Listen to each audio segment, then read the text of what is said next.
Hello, I am the Wizard of Tales, and I'm here to guide you today. I know this video is the perfect companion to help my dear dreamers relax and drift off to sleep. Before we dive into a world of calm and serenity, don't forget to like the video, subscribe to the channel, and let me know where you're watching from and what time it is for you. Now, get cozy, take a deep breath, and let the magic of stories embrace you. It was a warm summer afternoon, and Alice was sitting under a large tree in the garden of her house, struggling to keep her eyes open while her older sister read aloud from a boring storybook. The golden sun filtered lazily through the leaves, creating dancing patterns on Alice's blue dress, and she sighed repeatedly, wishing the book had at least a few illustrations to make it more interesting to read. What's the use of a book without pictures? She muttered to herself, absent-mindedly, playing with the daisies growing around her. Then something extraordinary happened, something that would change her life forever. A white rabbit wearing an elegant vest and carrying a pocket watch ran past her. The most surprising thing was not his peculiar outfit, but the fact that he was anxiously checking his watch, repeating aloud, "Ouch, ouch, I'm going to be late, very late." Alice blinked several times, wondering if the heat of the day was affecting her mind. Rabbits didn't wear vests, let alone carry watches or talk about appointments. But before she could fully process what she was seeing, her natural curiosity took over, and she found herself running after the curious animal. The rabbit disappeared behind a bush, and Alice followed it without hesitation. To her surprise, she discovered a huge rabbit hole under a bush. It was bigger than any burrow she had ever seen, and something about it seemed inviting, almost magical. Without a second thought, Alice bent down to look inside. The ground beneath her knees suddenly gave way, and she found herself falling into a deep, dark hole. The fall seemed endless, but strangely, it wasn't frightening. The walls of the tunnel were full of shelves, maps, pictures, and curious objects. She floated past a bookcase full of jam jars, an ornate mirror, and even a cat sleeping in a velvet armchair. As she fell, Alice began to question her own sanity. Am I dreaming? But I've never had a dream this vivid. What if I'm going mad? But do mad people know they're mad? I don't think so. Her thoughts were interrupted when she landed softly in a pile of dry leaves. Recovering from her fall, Alice found herself in a long, low corridor, lit by a series of lamps that hung from the ceiling. The white rabbit was still in sight, running hurriedly around a corner. Alice followed him, determined to find out where he was going in such a hurry.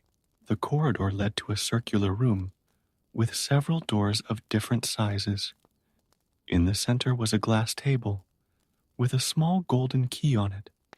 Alice tried the key in all the doors, but none would open except the smallest one, which was so small it could barely fit a mouse. Returning to the table, she found a bottle that hadn't been there before. The label read, "Drink me," in elegant letters. Well, if it makes me grow smaller, I can get through the little door, Alice reasoned. And if it makes me grow bigger, I can reach the key that's too high. One way or another, something interesting is going to happen. She drank the contents of the bottle, which had a curious taste. A mixture of cherry pie, custard, pineapple roast turkey, and hot caramel.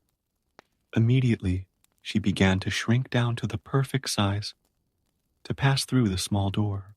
However, She realized that she had left the golden key on the table, now unreachable due to its diminutive size.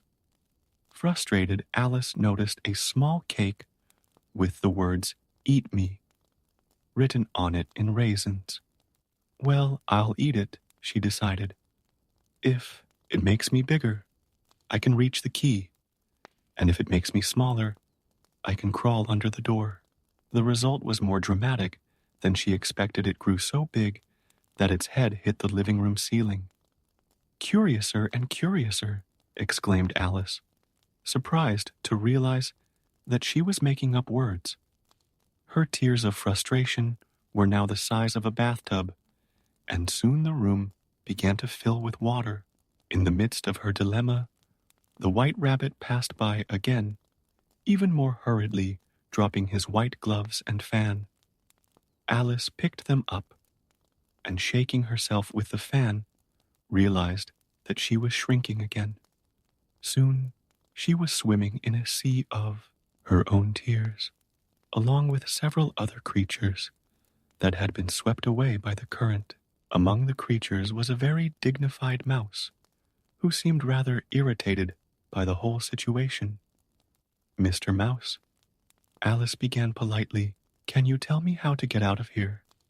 The rat just looked at her with disdain and started swimming away, followed by a duck, a dodo, and several other strange creatures. Alice followed the group to the shore where they all gathered, soaking wet and grumpy.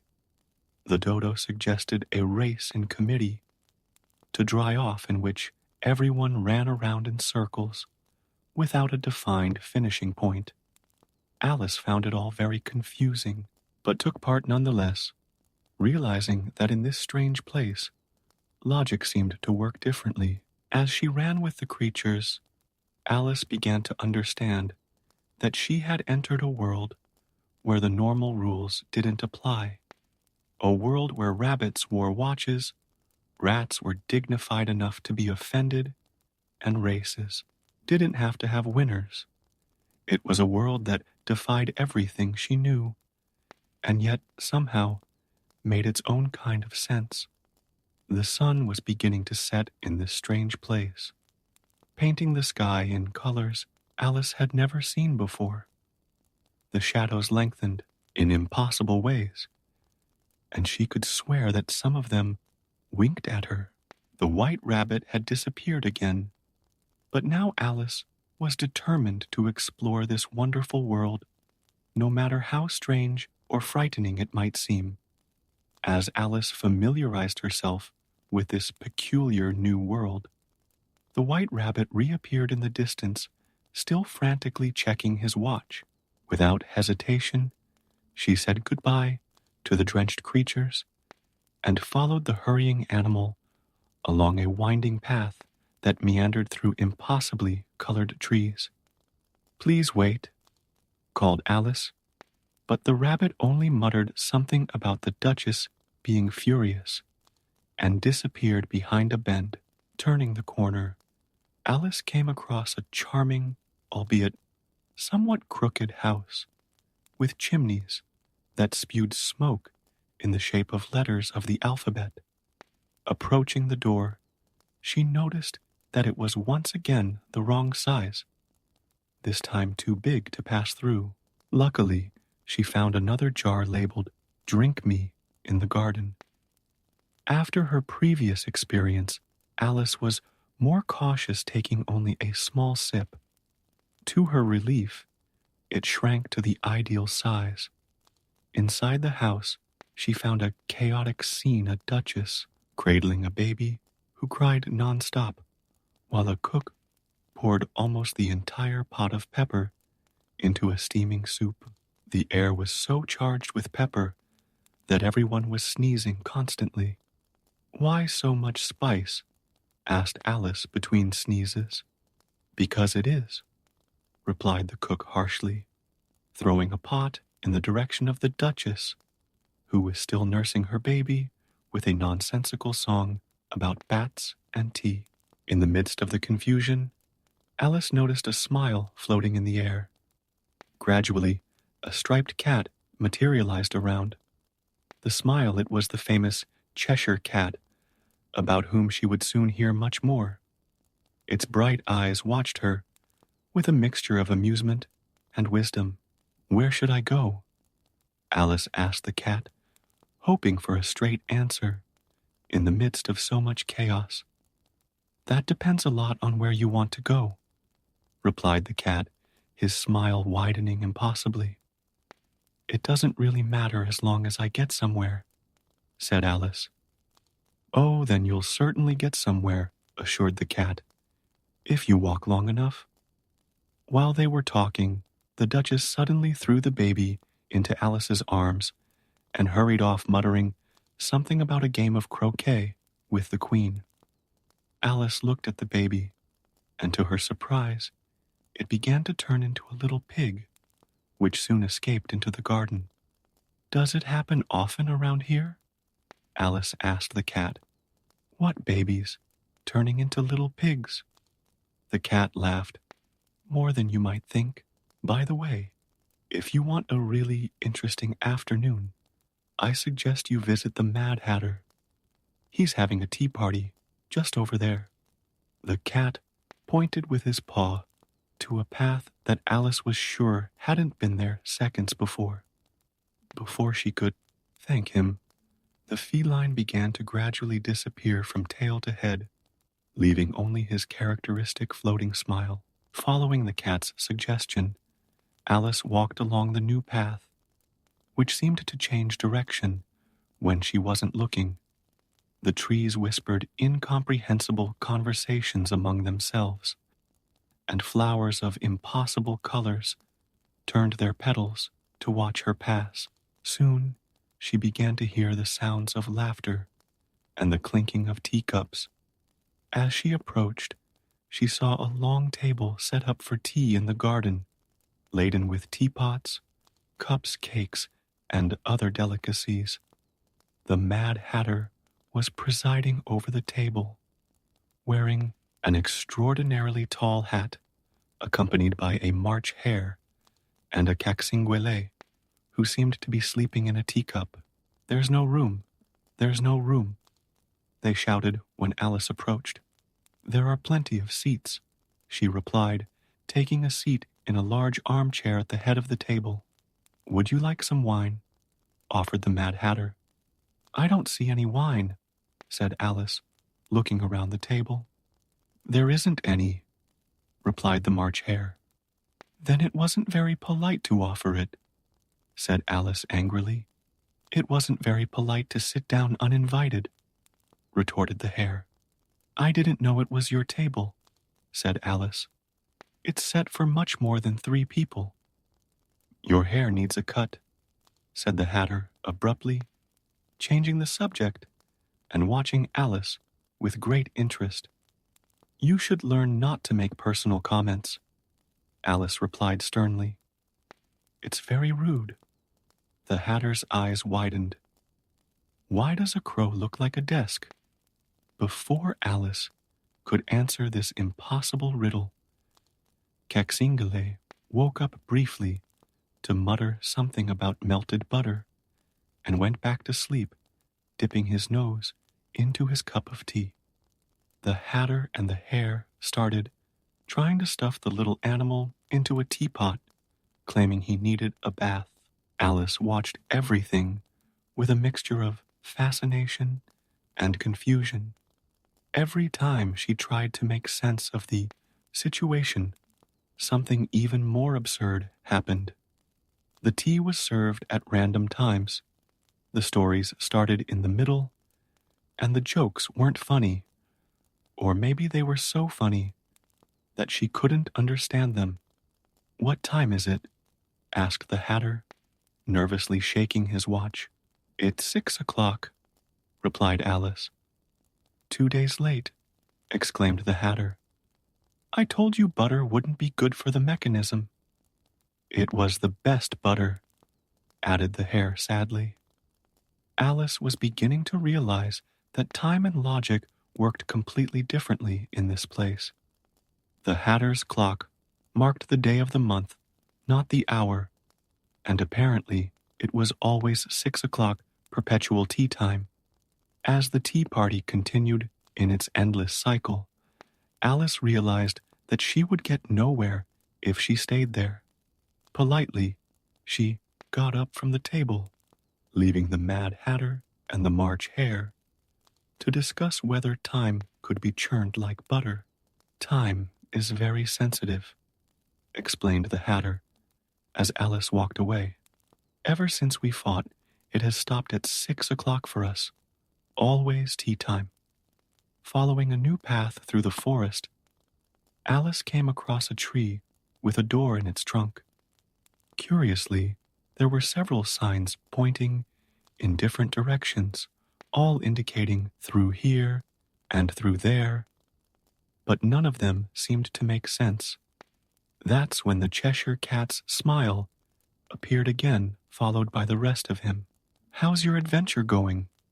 asked the cat, spinning upside down in the air. "It's all very confusing," replied Alice. "The people here are quite rude, and nothing seems to make sense." "Oh, but it makes sense," replied the cat. "Just not the kind of sense you're used to. By the way, the Queen is having a game of croquet. You should go, everyone should go, or they'll lose their heads." Before Alice could protest, the cat began to disappear again, this time starting with its head and ending with its smile, which she found particularly disturbing. Following the enigmatic feline's directions, Alice soon arrived at a beautiful garden. Gardeners in the shape of playing cards were busy painting white roses, red, working frantically, and spilling paint everywhere. "Why are you painting these roses?" asked Alice, curious. "Well," replied the Five of Wands, looking nervously over his shoulder, "we planted white roses by mistake, and the Queen of Hearts hates white roses. If she finds out, she'll have our heads cut off." No sooner had he finished speaking than trumpets sounded, announcing the arrival of the royal court. The Queen of Hearts was an imposing and frightening figure, with a face red with anger and a crown that seemed too big for her head. The king walked a few steps behind, looking worried and much smaller than his wife. "Who painted my roses?" shouted the queen when she saw the paint dripping from the flowers. "Cut off their heads." The poor gardeners threw themselves to the ground, begging for mercy, but the queen had already lost interest in them, having noticed Alice. "And who are you?" asked the monarch, her small bright eyes fixed on the girl. "I'm Alice, your majesty," she replied, bowing as her sister had taught her. "Do you know how to play croquet?" asked the queen. "Yes," replied Alice, although she suspected that croquet in this place would be very different from what she knew. She was right. The bats were live flamingos that insisted on turning their necks at the wrong moment. The balls were hedgehogs that often decided to roll off on their own. And the hoops were made up of the card soldiers who wouldn't stand still in their positions. The queen played with frightening violence, brandishing her flamingo like a weapon and shouting, "Cut his head off," at anyone who dared to beat her, which nobody did, of course. The king followed her, silently, forgiving everyone she condemned. During the game, Alice noticed that the Cheshire Cat appeared and disappeared among the guests, causing even more confusion. The queen, who apparently didn't like cats, became increasingly furious at his appearances. "If that cat doesn't stop teasing me, cut his head off," shouted the queen. "But he doesn't have a body at the moment, your majesty," remarked Alice. "How can you cut off the head of someone who only has a head?" This logical question left the queen momentarily speechless, her face turning even redder. The king took the opportunity to suggest a tea break, which fortunately distracted his wife from the question of the impossible decapitation. During tea, served at a gigantic table in the garden, Alice found herself sitting between the White Rabbit, who was still nervously checking his watch, and the Duchess, who had been released from prison, especially for the event. The moral of all this, began the Duchess, is that love makes the world go round. Someone said it's pride that does that, commented Alice, trying to remember something she had read. Whatever, said the Duchess. It can be both, as long as you find a moral in everything. The banquet was a surreal sight. Pies that sang when cut, puddings that changed color, and cookies that made people grow or shrink at random. Alice ate very carefully, fearing that she would change size in the middle of the real dinner. The conversation at the table was just as strange. The Queen was arguing with the Griffin about the best way to perform a dance, while the false turtle was crying into his soup, remembering his school days at the bottom of the sea. The Mad Hatter had snuck into the party and was now trying to fix the White Rabbit's clock using butter and cake crumbs. Is all this a dream? Alice wondered aloud, observing the chaos around her. If it's a dream, whose is it? Replied the Cheshire Cat, materializing in an empty chair. Yours, mine, the Queen's. Maybe we're all part of someone's dream. Before Alice could ponder this philosophical question, the Queen announced that it was time for the trial, although no one knew exactly what crime would be tried or who would be accused. Everyone into court, ordered the Queen. And remember, sentence first, verdict later. Alice sighed, realizing that she was about to witness yet another demonstration of the inverted logic of Wonderland. As she followed the royal procession towards the courthouse, she couldn't help but think how her tedious afternoon of studying had turned into such an extraordinary adventure. The royal court was an even more chaotic scene than the croquet match. Jurors of all shapes and sizes, from small lizards to large birds, settled into their seats, while the king and queen sat on elevated thrones.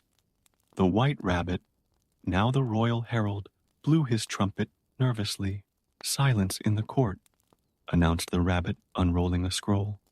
Today's case, the theft of the Queen's strawberry tarts. Alice watched as they brought in the accused, the Jack of Hearts, who looked more confused than guilty. The king adjusted his crown and began to read out the charges, although his voice could barely be heard over the noise of the jurors taking notes on their slates. As a witness, called out the rabbit, we summon the Mad Hatter. The Hatter entered, holding a cup of tea, still trembling. The Queen looked at him sternly. Take off your hat. I can't, replied the Hatter. It's not mine. Stealed, cried the Queen. No, your Majesty, he explained. I sell them. I'm a hatter. The confusion increased when the Hatter began to tell a completely unrelated story about his last tea with the March Hare. The Queen turned redder and redder, while the King frantically jotted down in his little notebook, "Don't mention tea again. Too provocative." Alice, who had grown a little during the proceedings, probably due to a cookie she had absent-mindedly eaten, began to realize the absurdity of that trial. No one had really proved that the pies were stolen, or even that they existed. The next to testify was the Duchess's cook, who only talked about pepper and turtle soup, causing a series of collective sneezes in the courtroom. The Cheshire Cat appeared and disappeared among the jurors, making ironic comments that made the Queen even angrier. Order, order, in the court, shouted the king, banging his gavel, which for some reason was made of jelly. The confusion reached its peak when they called the next witness a talking pie. How can a pie testify? Wondered Alice aloud, momentarily forgetting where she was. How can a girl who changes size question the logic of a talking pie? Replied the Cheshire Cat, appearing next to her. The tart began her testimony by singing a song about cherries and cream, which somehow turned into a story about a bat drinking tea with an umbrella. The judges were frantically taking notes, although Alice doubted that any of them understood what was going on. Proof, shouted the Queen. Present the evidence. The White Rabbit brought out an empty envelope. This is the most conclusive proof we've ever had, he declared solemnly. How can an empty envelope be proof? Asked Alice again, forgetting to keep quiet. If there was something inside, explained the king patiently, it wouldn't be proof of the theft, because the pies would have been found. The fact that there is nothing is proof that they were stolen. Alice tried to process this tortuous logic as the trial continued. The dodo was called to testify and insisted on holding a race in committee inside the courtroom to demonstrate his point of view, whatever it was. The situation became even more confusing when the Duchess appeared with her baby pig, who started squealing so loudly that no one could hear her. The Hatter took advantage of the confusion to serve tea to all the jurors, who began to float due to some strange ingredient in the drink. Order, order, shouted the king, now using his jelly hammer to try to reach the floating jurors. To hell with order, declared the queen. Cut off their heads, all of them. It was at this point that Alice, who had grown even bigger during the chaos, decided she'd had enough. This is ridiculous, she exclaimed, her voice echoing through the courtroom. You're just a deck of cards. A deathly silence fell over the court.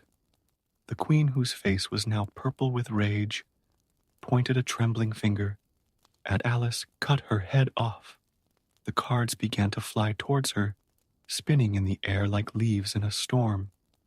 Alice, now the size of a house, tried to push them away with her hands, but they kept coming buzzing around her like a swarm of angry wasps.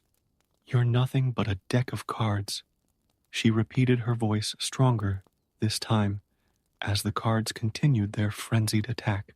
The White Rabbit blew his trumpet. In panic, the Hatter hid inside his teacup, and the Cheshire Cat watched everything with his eternal, enigmatic smile. The confusion grew by the second, with the cards flying higher and higher, the queen shouting impossible orders, and the king desperately trying to restore order with his no-melting jelly hammer. Alice felt she was losing control of the situation, but something inside her told her that this nonsense had to end. Amidst the growing chaos of the courtroom, Alice felt a strange sense of clarity. The cards continued to fly around her, but their movements seemed slower and slower, as if they were moving through honey. The Cheshire Cat's smile hung in the air like a crescent moon, and his words echoed in Alice's mind. We're all mad here.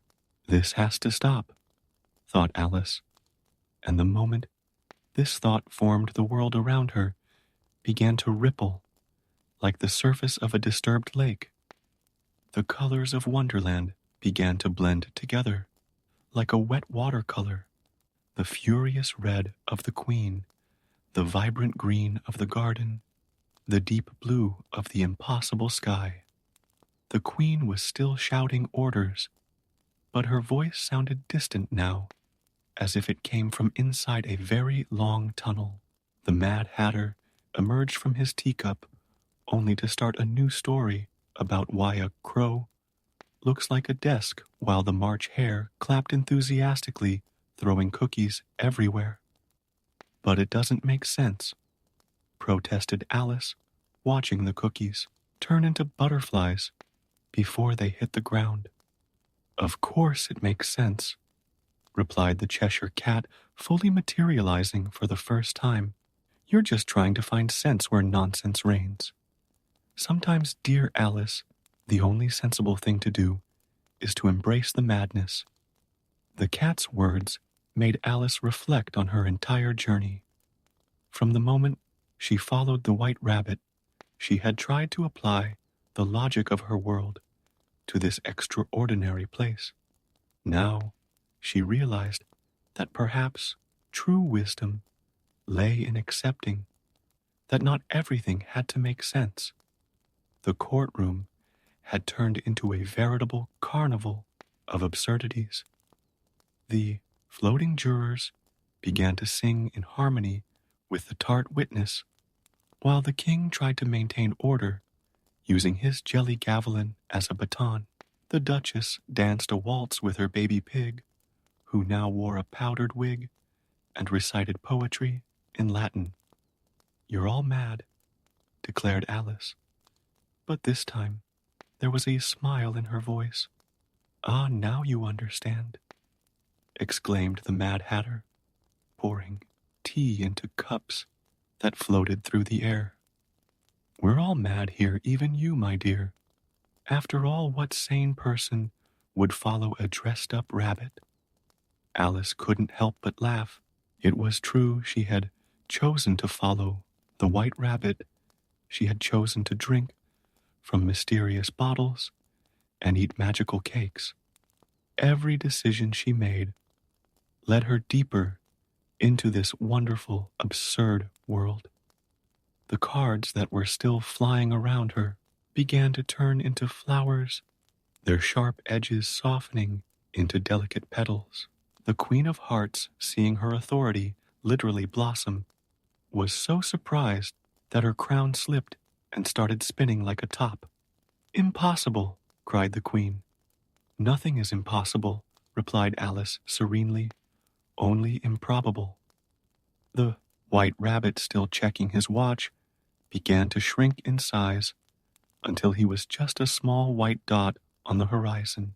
The clock in his paws turned into a soap bubble that floated upwards, taking with it all the worries about being late. The false tortoise and the griffin began an elaborate dance, dragging other characters into their chaotic choreography. Soon, the whole court was involved in a surreal quadrille, with the dodo calling out the steps in a language no one understood.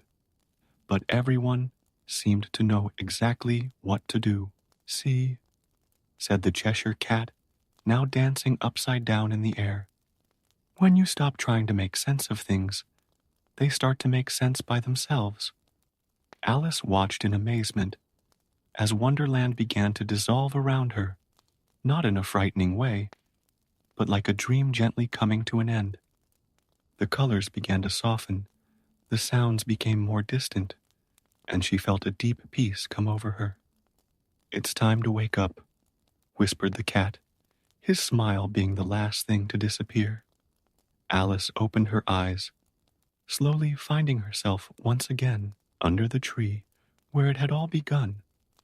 Her sister was still there, the storybook on her lap, looking at her curiously. You slept for a long time, said her sister. You must have had some interesting dreams. Alice smiled, sitting up and fixing her blue dress. The daisies were still dancing in the afternoon breeze, and in the distance she could have sworn she saw a white rabbit scurrying among the flowers. You know, said Alice thoughtfully, I think I've learned something important today. And what would that be? Asked her sister. That sometimes the most senseless things make the most sense of all, replied Alice, and that there's nothing wrong with being a little crazy. once in a while. Her sister laughed, closing the history book. You say the strangest things. Sometimes, Alice. Yes, agreed Alice, smiling, as she watched a butterfly that seemed to be winking at her. And isn't it wonderful? The sun was beginning to set, painting the sky, with colors vaguely reminiscent of Wonderland. Alice stood up, shaking the leaves from her dress, ready to go home, but she knew that a part of her would always remain in that extraordinary world where rabbits wear watches, cats can disappear, and a cup of tea is always an adventure waiting to happen. And so ended Alice's adventure in Wonderland. But as the Cheshire Cat might say, no story ever really ends. It just continues in a different way, somewhere else waiting to be discovered again.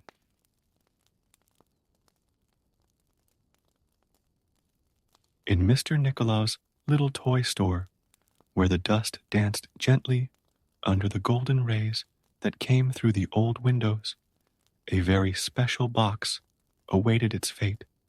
Inside it, 25 little lead soldiers rested neatly, all cast from the same mold except for one small detail that would make all the difference.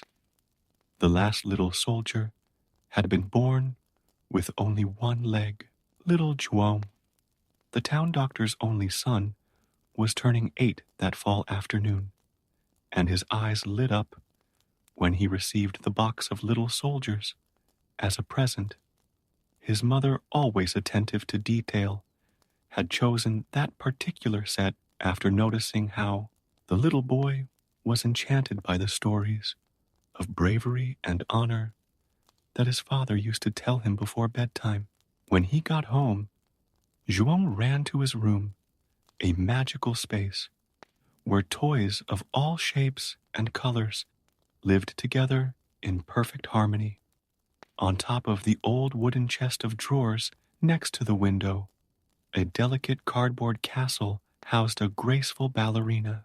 She stood in eternal balance on a single leg, the other extended backwards in a perfect arabesque, her arms delicately arched above her head as if she were about to begin her dance. John carefully arranged the little soldiers in formation on the same chest of drawers, creating a guard of honor that stretched from the castle to the edge of the cabinet. The one-legged soldier, being different, was placed in the last position from where he had a privileged view of the dancer. It was at that moment that something extraordinary happened, something that only the toys could perceive. The little soldier, in his leaden silence, felt his inflexible heart beat in a different way. The ballerina, with her white tulle skirt decorated with sparkling sequins, and her graceful posture, seemed to float, even though she was motionless. He noticed that, like him, she also balanced on a single leg, although hers was by artistic choice, while his was her only option. During the day, when João played with his little soldiers, our little hero strove to be as brave as his lead brothers, making up for his physical lack with even more bravery. At night, when the lights went out and the house sank into silence, the toys came to life, and the little soldier took every moment to admire his beloved ballerina.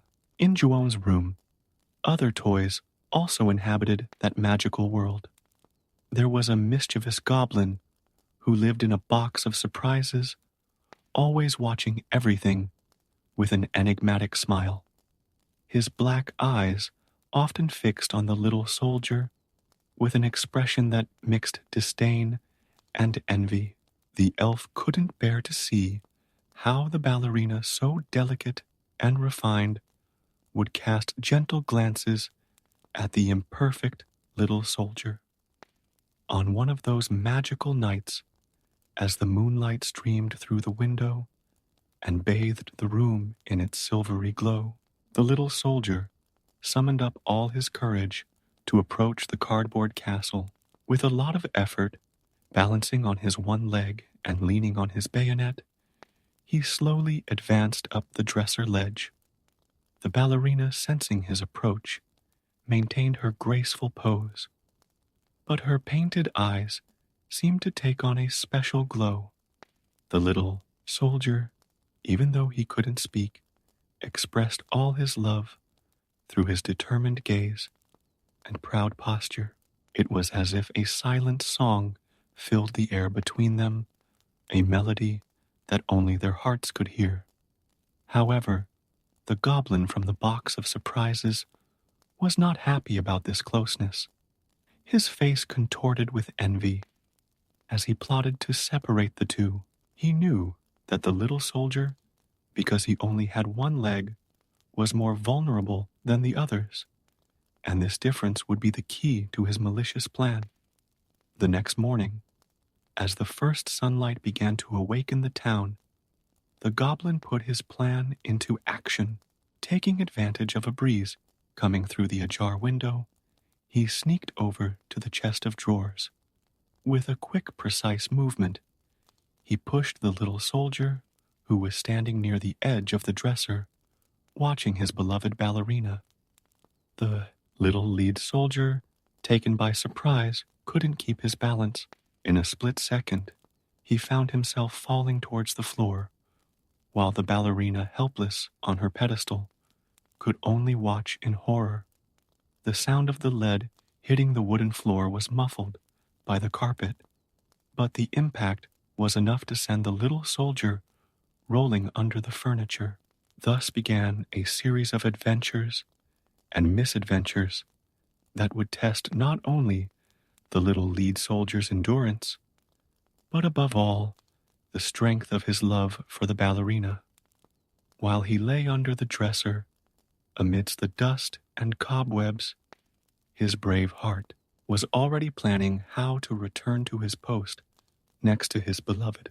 The goblin from the top of his box smiled with satisfaction at his act of evil, without imagining that this was only the beginning of a story that would prove that true love knows no physical limitations or seemingly insurmountable obstacles. The ballerina, maintaining her elegant pose, let an invisible tear run down her paper cheek, while her heart hoped that her beloved little soldier would find a way back to her. And so, on that seemingly ordinary morning, an extraordinary journey of love, courage, and perseverance began, where a little lead soldier with only one leg would demonstrate that true strength does not lie in physical perfection, but in the greatness of the heart and the determination of the soul. The little lead soldier, lying under the dresser, watched the dust dance in the beams of light that penetrated through the crack. His heart, although made of metal, beat with the determination to return to his beloved dancer. The hours dragged by as he planned his return, knowing that he would have to wait until nightfall, when magic would allow him to move freely. During the day, John searched for his lost little soldier, but couldn't reach the narrow space under the heavy furniture. The boy's mother, with her broom, also tried to reach the toy while cleaning, but the little soldier had rolled even further away close to the wall. When night finally came and the house fell silent, the little soldier began his journey. With determination, he used his bayonet as a support and began to crawl across the floor. The distance to the dresser leg seemed endless, but each movement brought him a little closer to his goal. High above the ballerina maintained her graceful pose, but her eyes were fixed on the darkness below, waiting for a glimpse of her beloved little soldier. The goblin, satisfied with his mischief, watched everything with a malicious grin. planning new obstacles for the brave soldier. As he crawled along, the little soldier found a small stuffed mouse long forgotten under the dresser. The toy, covered in dust, offered to help the soldier. "I can take you to the edge of the carpet," he whispered, "but watch out for the house cat, who often comes by at night." Accepting the help, the little soldier climbed onto the stuffed mouse's back and moved quickly through the darkness. The soldier's heart was pounding a mixture of hope and apprehension. Every meter he traveled brought him closer to his beloved, but also exposed him to new dangers. As they reached the edge of the carpet, a familiar noise made the stuffed mouse freeze. Whiskers, the family cat, entered the room through the ajar door. His yellow eyes shone in the darkness as he sniffed the air, sensing the unusual movement. The little soldier, knowing he couldn't turn back, thanked the mouse and continued on his own, creeping even more cautiously. Every move had to be calculated so as not to attract the feline's attention. The wooden floor, with its gaps and irregularities, made the journey even more challenging. From her elevated position, the dancer watched the scene with a heavy heart. She wanted to scream, to warn her beloved of the danger that was approaching, but her paper voice produced no sound. The goblin, on the other hand, took the opportunity to create more confusion. With one swift movement, he dropped a small marble, which rolled across the floor, making a soft noise, but enough to attract Mustache's attention. The cat, intrigued, began to approach the spot where the little soldier was. In a moment of pure instinct, the little soldier threw himself into a crack in the floor, just in time to avoid the feline's curious paws. There, squeezed between the wooden planks, he could feel his leaden heart beating fast. The darkness was complete, but his determination remained unshaken. The little soldier had to wait patiently until Mustache lost interest and moved away. During this time, he thought of the ballerina, her delicate smile, and her infinite grace. It was this thought that gave him the strength to carry on, even when everything seemed to be conspiring against him. When he finally managed to get out of the crevice, the little soldier realized that he had been dragged along by the current of air passing under the floor. Now, he was in a different room, the living room even further away from his beloved ballerina. The moonlight coming through the living room window revealed a new world of challenges. Huge pieces of furniture cast mysterious shadows, and the silence was occasionally broken by the nocturnal noises of the house. The little soldier knew he would have to cross all this unknown territory to get back to John's room. On the way, he found other forgotten toys that had slipped under the furniture over the years. A cracked marble offered directions, a wheelless cart shared stories of other toys that had tried to make the same journey. Each encounter strengthened their resolve not to become just another lost toy. Meanwhile, in the bedroom, the ballerina bravely resisted the onslaughts of the goblin, who tried to convince her that the little soldier would never return. "He's just an imperfect soldier," sneered the goblin. "He's probably already lost forever in the far reaches of the house." But the ballerina kept her faith. In her eternally graceful pose, she knew that her beloved little soldier wouldn't give up easily. The love they shared was stronger than any physical obstacle or malicious provocation. The little soldier continued his journey around the room using his one leg and his bayonet to propel himself. Each movement was a test of balance and perseverance. He discovered that he could use the bangs of the room's carpet has ropes to hoist himself up, and the patterns on the floor as a map so as not to get lost. The night advanced, and with it grew the little soldier's urgency to return before dawn. He knew he had to find a way back to his room before the house woke up and his movements were once again limited by daylight. His determination was fueled not only by his love for the dancer, but also by his desire to prove that his limitations did not define his worth.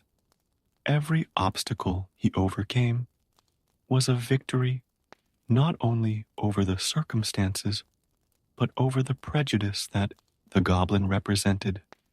And so the little lead soldier continued his journey through the sleeping house, his heart full of hope and courage, while the ballerina, in her eternal arabesque, patiently awaited his return.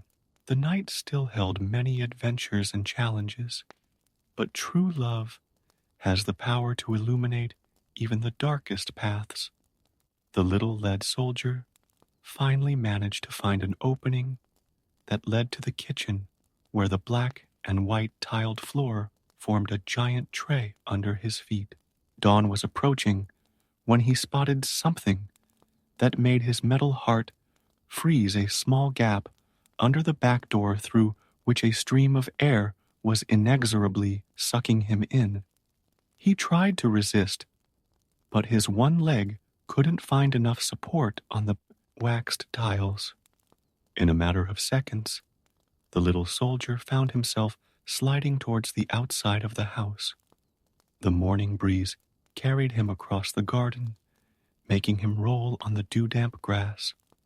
The sun was just beginning to rise over the horizon when the little soldier realized he was being dragged along by a stream of water from the rain that had fallen during the night. His leaden body, too heavy to swim against the current, was heading towards a storm drain. As he was carried, he thought of the dancer and how his love now seemed even more distant. The goblin would certainly be celebrating his misfortune, but the little soldier maintained his dignified posture even in the face of adversity. His determination remained as unshakable as the metal he was made of. The water led him through a labyrinth of underground pipes, where he found other lost objects, bottle caps, dried leaves, and even a paper boat, which, despite being soaked, still held its shape. "Come on up," invited the little boat, offering to help the soldier. With a lot of effort, the soldier managed to hoist himself onto the little paper boat, which now served as his improvised vessel. Together, they sailed through the dark canals, guided only by the distant sound of running water.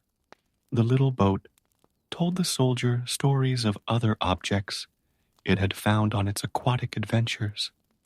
The journey through the tunnels seemed endless until a flash of light indicated the exit to a stream that ran through the city. The little soldier found himself sailing under the open sky, passing under bridges where children were playing without noticing the little sailor in his paper boat. In John's room, the ballerina remained in her pose, but her inky eyes looked sadder.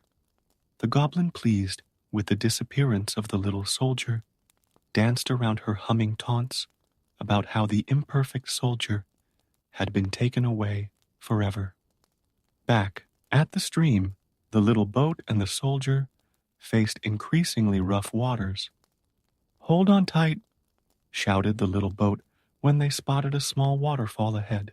The waterfall wasn't high, but for a lead soldier and a paper boat, it represented a formidable challenge.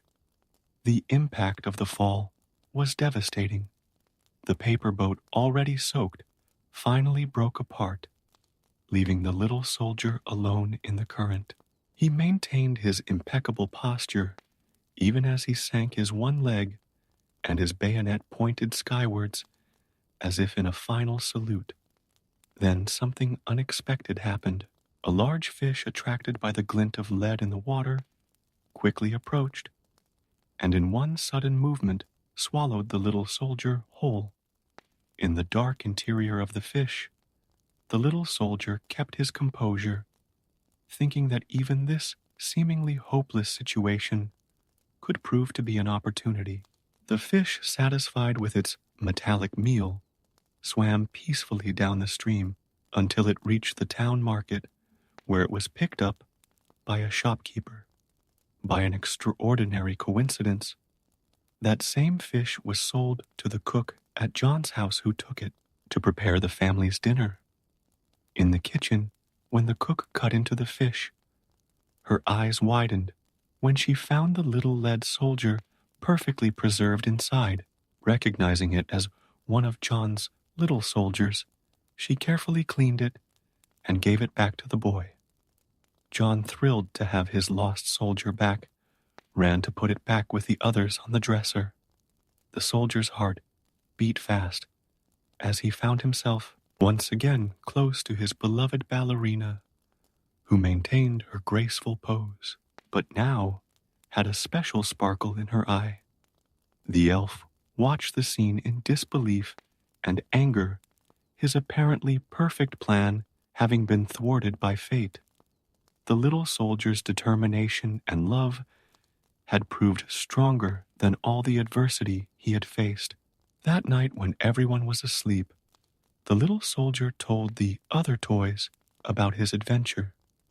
The ballerina listened attentively to every detail, her paper heart overflowing with joy at having her beloved back.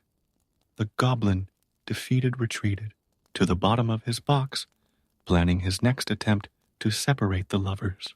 But the little soldier and the ballerina knew that their love had been strengthened by their trials. Every obstacle they overcame was proof that true feelings know no limits, be they physical or imposed by others. The little one-legged soldier had shown that true strength lies in the heart, no matter what material it is made of. As the moon bathed the room in its silvery light, the little soldier stood guard next to the cardboard castle, his one leg firm, his posture impeccable, his leaden heart beating to the same rhythm as his ballerina's delicate paper heart. The night had only just begun, and new adventures surely awaited our brave hero. Life in the playroom had resumed its routine, but something had subtly changed since the little soldier's return. The ballerina seemed to dance even more gracefully when night came, and her gaze met the little soldier's with an intensity that made the other dolls sigh with admiration. The goblin, however, had not given up his evil plans. For days, he silently watched the couple in love, studying their movements and waiting for the perfect moment for his revenge. His opportunity came on a particularly cold night when the family lit the fireplace in the living room to ward off the chill. John had brought some of his toys to play with by the cozy fire, including the little soldier and the ballerina. The boy created an elaborate story in which the brave soldier protected the delicate dancer from imaginary dangers. When sleep came, John was put to bed, leaving his toys on the side table in the living room. It was then that the goblin put his cruelest plan into practice. Taking advantage of a sudden gust of wind that came through the poorly closed window, he pushed the little soldier towards the flames of the fireplace. The little lead soldier, taken by surprise, felt the intense heat approaching his metallic body. The ballerina, witnessing the imminent danger, did something she had never done before. She broke her eternal pose. In one graceful, desperate movement, she launched herself towards her beloved, her paper skirt fluttering like wings. Her gesture of Unconditional love, however, ended up sealing her own fate. As a spark leapt from the fireplace, hitting her delicate garment, the other toys watched in horror as the flames began to consume the paper and tulle that made up the ballerina. The little soldier, even as he felt his own leaden body begin to melt from the intense heat, kept his eyes fixed on his beloved. At that moment, there was no longer any difference between them. They were just two souls united by the purest love. The elf, realizing too late the magnitude of his evil, tried to help, but the fire had already taken on irreversible proportions. The flames danced around the couple, creating ghostly shadows on the walls of the room. It was as if the fire itself was paying a final tribute to the gracefulness of the ballerina and the bravery of the little soldier.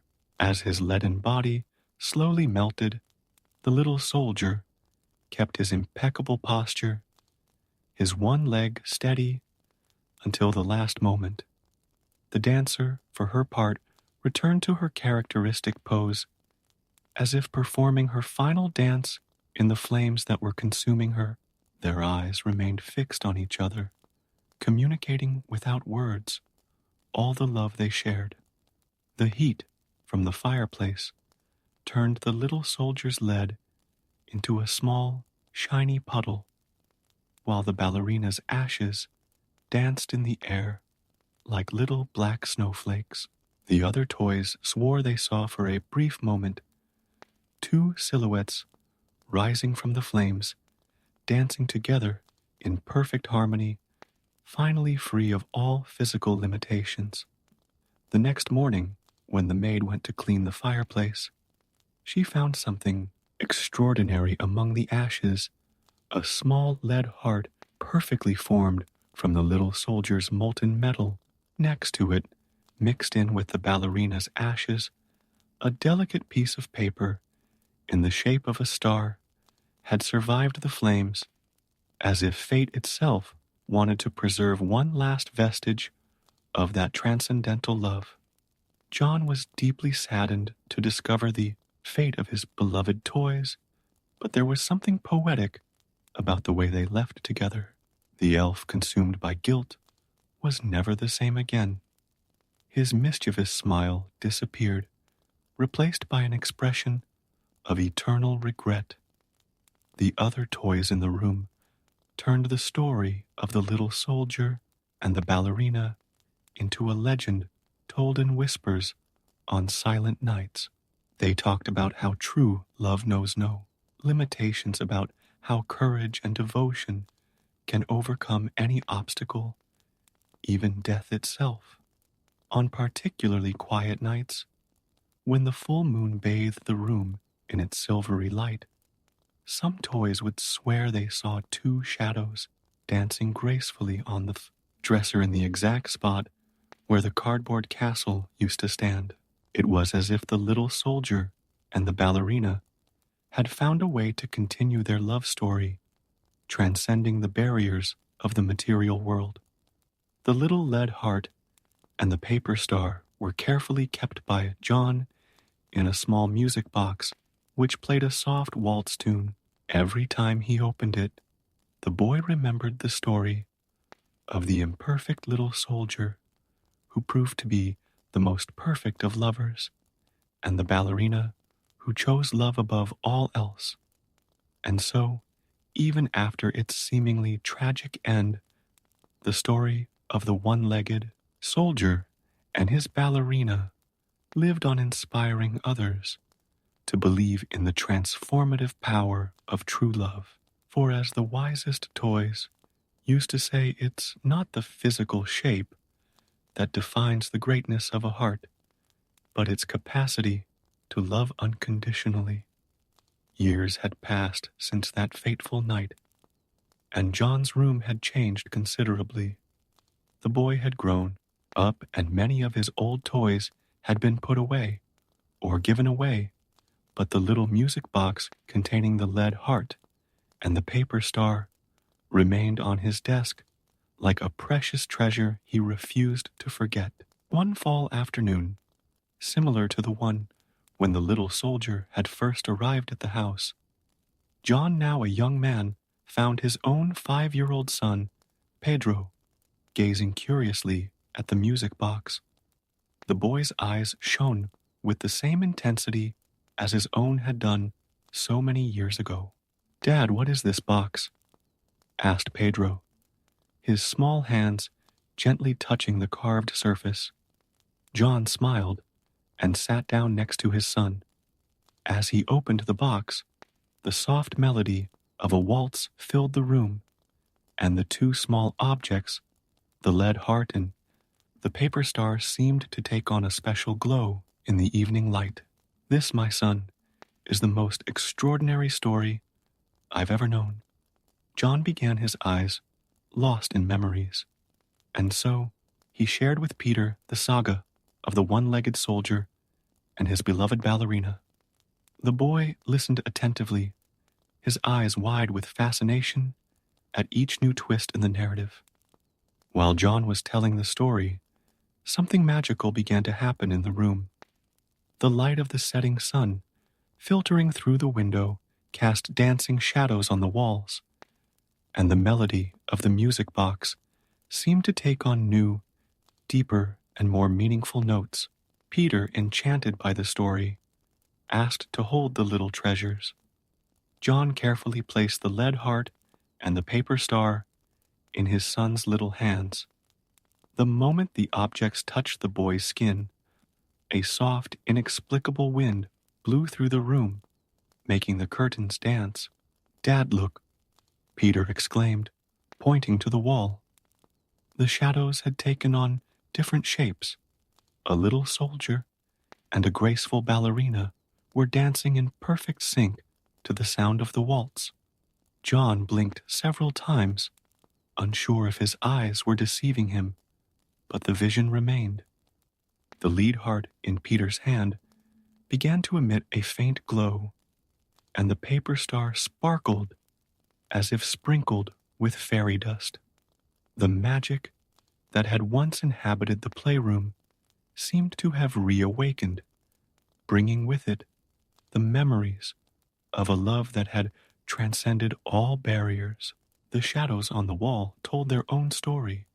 They showed the little soldier on his journey through the house, his adventure in the stream, the moment inside the fish, and finally the final dance in the flames. But this time, there was no sadness in the narrative. Instead, each scene pulsed with the celebration of a love that not even fire could destroy. Peter, amazed, watched the dancing shadows with the enchantment of childhood, that ability to see magic where adults see only the ordinary. John, for his part, felt transported back to his own childhood, remembering the nights when he watched his toys, imagining the secret lives they led when no one was looking. The melody of the music box reached its crescendo, and the shadows of the little soldier and the ballerina began to multiply, filling all the walls of the room. It was as if they were presenting a grand spectacle, a celebration of the eternity of their love. "Dad, they're still alive, aren't they?" asked Pedro, his voice full of hope. John hugged his son, realizing that some stories never truly end. They just find new ways to continue existing through the generations. "In a way, yes," replied Juan softly. "As long as there are people to tell their story, as long as there are hearts capable of understanding the depth of their love, the little soldier and the ballerina will live on." As evening approached, the shadows began to fade, but the glow of the lead heart and the paper star remained. Pedro carefully returned the objects to the music box, which continued its sweet melody. "Can I tell this story to my friends?" asked Pedro, his eyes still shining with emotion. João nodded, knowing that the legacy of the little soldier and the ballerina would live on, inspiring new generations with their message of unconditional love and courage in the face of adversity. That night, while Peter slept, John stayed in his room for a few more moments, watching the music box. For a moment, he could have sworn he saw a reflection in the mirror. A little one-legged soldier, perfectly poised, dancing with a graceful ballerina, their movements in perfect harmony. And so, the story of the little lead soldier and his paper ballerina continued no longer just as a reminder of lost toys, but as an eternal testament to the transformative power of true love. On silent nights, when the moon bathed the room in its silvery light, it was still possible to hear the distant echo of a waltz and see in the shadows of the walls two lovers dancing eternally free of all earthly limitations, united forever in their immortal love.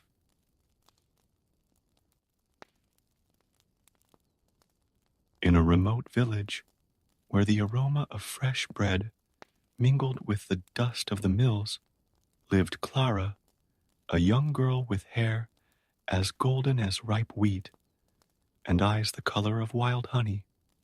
Her life revolved around her father's mill, Thiago, a man known as much for his skill with grain as for his loose tongue.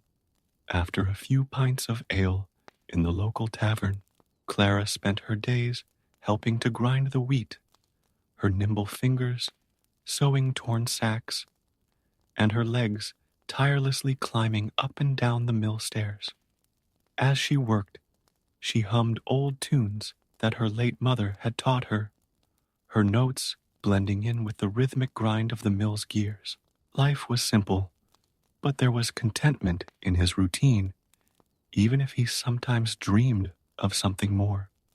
It was on a particularly busy night in the tavern that Clara's fate began to change. Her father, intoxicated by cheap wine, and the desire to impress, began to tell increasingly extraordinary stories about his skills as a miller. The tavern was exceptionally full that night, as the king himself was staying in the village, resting from a long journey. "My daughter," shouted Tiago, his voice echoing off the wooden walls of the tavern, "has such an extraordinary gift that she can turn straw into gold." The words escaped his lips before he could contain them, and the silence that followed was deafening. In the darkest corner of the establishment, a crowned figure raised his eyes from his goblet. King Augustus, known for his greed and fascination with gold, was quick to take an interest in the miller's story. The next morning, royal guards knocked on the mill door, finding Clara still drowsy with flour in her apron. Her father, now sober and terrified, couldn't find the words to undo his lie of the night before. "His Majesty requests your immediate presence at the castle," announced the head guard, his stern gaze leaving no room for refusal. Clara looked at her father, who was shaking like a leaf in the wind, his face as pale as the flour he was grinding. She knew that something terrible had happened, but she still didn't understand the magnitude of the trouble her father had gotten her into. The castle was an imposing building of gray stone that towered over the village like a sleeping giant. Clara was led through cold, dark corridors until she reached the throne room where King Augustus was waiting for her. His eyes shone with a mixture of curiosity and greed as she knelt before him. "So," said the king, his voice echoing through the hall, You are the young woman who can turn straw into gold. Clara felt her heart race. Before she could deny it, her father, who had been brought along, fell to his knees. Forgive me, your majesty. I lied. It was the wine talking. No, my daughter has no such gift. Tiago's words came out in a desperate gush, but the king only smiled a smile that didn't reach his eyes. If it's a lie, declared the king, rising from his throne, the punishment will be death for both of you. If it's true, his eyes shone with renewed greed. If it's true, your daughter will become one of the most important women in the kingdom. Clara was led to a high tower. In the castle, a circular room filled from floor to ceiling with golden straw. A solitary spinning wheel occupied the center of the room, its silhouette casting elongated shadows on the stone floor. The king ordered that by dawn all the straw must be turned into gold, or both she and her father would face the gallows. The heavy door closed with a bang, and Clara found herself alone with an impossible task. Tears began to roll down her cheeks as she sat in front of the spinning wheel, her hands trembling as she touched the spindle. The sun was beginning to set, painting the sky with orange hues that penetrated through the tower's only window. It was then that she heard a strange sound, like muffled laughter, coming from a dark corner of the room. Turning quickly, Clara saw a small, peculiar figure emerge from the shadows.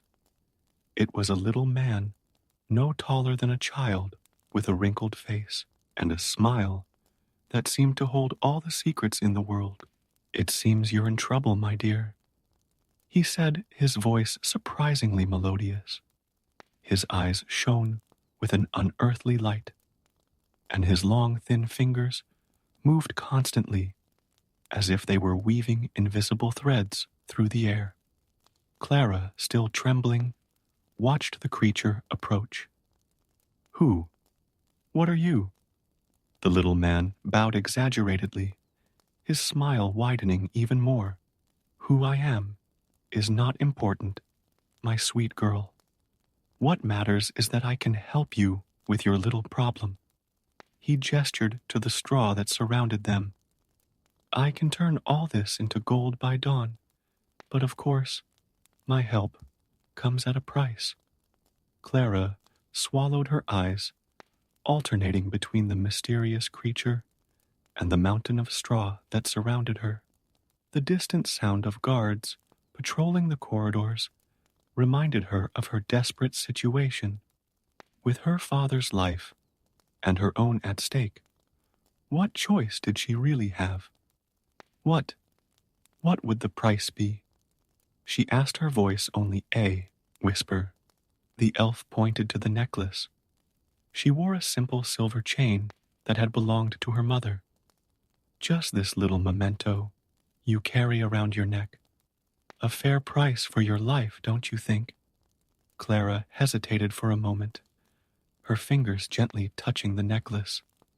It was her only tangible reminder of her mother, but faced with the situation, there was no choice. With trembling hands, she removed the silver chain and held it out to the little being. The elf took the necklace with one swift movement, his eyes shining with satisfaction as the object disappeared into his robes. Now, dear, watch the magic happen, he said, approaching the spinning wheel. His nimble fingers began to work with supernatural speed, and Clara watched in amazement as the straw passing through the spindle transformed into threads of pure, glittering gold. The night wore on as the elf worked tirelessly. Clara, exhausted by the tension of the day, ended up falling asleep in a corner of the tower, lulled by the rhythmic sound of the spindle. When the first rays of sunlight broke through the window, she awoke to find the tower full of coils of golden thread shining like the sun itself. The elf had disappeared as mysteriously as he had appeared. When King Augustus entered the tower that morning, he could hardly contain his euphoria at the sight of so much gold. His eyes sparkled with even more greed than the night before. "Impressive," he exclaimed, running his fingers through the golden threads. "But it's still not enough." Clara's heart sank as the king led her to a second tower 3 times larger than the first, also filled to the ceiling with straw. "Tonight," he declared, "you will once again prove your extraordinary gift. And if you fail—" He let the threat hang in the air, unnecessary to complete. Alone again, Clara allowed herself to cry. The sun was beginning to set when she heard the familiar laugh. The goblin emerged from the shadows, his eyes twinkling with mischief. "Bigger problems call for bigger prices," he hummed. This time the price was her ruby ring, another maternal heirloom. With a heavy heart, Clara handed over the jewel, and once again the elf worked his magic throughout the night. The next morning, the king found the second tower full of gold, his satisfaction visible, but still insatiable. "One last test," he announced, leading Clara to a third tower, larger than the previous 2 combined. "If you can turn all this straw into gold by dawn, you will have the honor of becoming my queen." Clara sat trembling in the tower, knowing she had nothing else of value to offer the elf. When he appeared, his smile was more sinister than ever. "No jewels this time?" he asked, feigning surprise. "Please," Clara begged. "I have nothing else to give." The elf circled around her thoughtfully. "There's always something to offer," he said, his voice soft, but laden with intent. "How about your first child?" Clara felt as if all the air had been sucked out of her lungs. The proposal was monstrous, but with death imminent, what choice did she have? "What if I don't get married? If I don't have children?" "Then you'll have nothing to pay," replied the elf, his eyes shining with superior knowledge. "But if I do, the child will be mine." With tears in her eyes and a broken heart, Clara accepted the deal. Once again, the goblin worked through the night, turning the immense amount of straw into glittering gold. When the king arrived in the morning, his joy was indescribable. "You've proved your worth 3 times over," he declared. "As promised, you will be my queen, and together we will rule the richest kingdom that has ever existed." The wedding took place the following week, with all the pomp you would expect from a royal ceremony. Clara, now queen, should have been happy with her new position, but the weight of her promise to the elf tormented her day and night. A year passed, and Clara gave birth to a baby boy with sapphire blue eyes. Her happiness was short-lived, for the same night the goblin appeared in her chambers. "I've come to collect my debt," he announced, his eyes fixed on the sleeping baby. "Please," Clara begged, clutching her son to her chest. "Ask for anything, but not my son." The elf seemed to consider for a moment, scratching his pointed chin. "Very well," he said at last. "I'll give you 3 days. If you can guess my name, you can keep your son. If not—" His smile turned cruel. "Well, you know what will happen." Clara spent the rest of that sleepless night cradling her son while her mind swirled with possibilities. How could she find out the name of such a mysterious creature? The next day she sent messengers all over the kingdom to collect all the possible names from the most common to the most exotic. When the goblin returned the following evening, Clara recited dozens of names: John Michael Bartholomew Ricardo. With each attempt, the leprechaun just laughed and shook his head. Wrong, wrong, wrong, he chanted, clearly amused by her despair. The second day passed in the same way, with Clara trying more and more obscure names: Melchizedek, Nebuchadnezzar, Heliodorus. Again, only laughter was her response. The elf seemed increasingly confident of his victory. On the eve of the third and final day, Clara was on the verge of despair. Her eyes red and swollen from crying, she watched her baby sleeping peacefully in his crib, oblivious to the terrible fate that might await him. It was then that one of her younger messengers, a boy called Pedro, burst into her chambers, panting and wide-eyed with excitement. "Your Majesty," he exclaimed, trying to catch his breath, "I have some news that might interest you." The boy told her that while riding through the densest forest in the kingdom, he had gotten lost and found a clearing lit by an unusual bonfire, whose flames danced in shades of green and blue. Clara listened intently as Peter described a small figure dancing around the fire, singing and jumping around frantically. "He sang about how no one would ever guess his name," said the messenger, and then he shouted at the moon, "Not even the queen will know that my name is Rumpelstiltskin." Clara's heart raced when she heard those words. Could it be true? Was this the name of the creature that tormented her? She hugged Peter, tightly rewarding him generously for his discovery, and spent the rest of the day rehearsing the strange name, fearful of forgetting it at the crucial moment.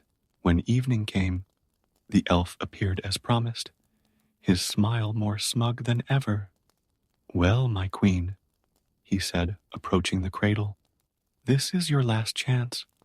After today, the baby will be mine forever."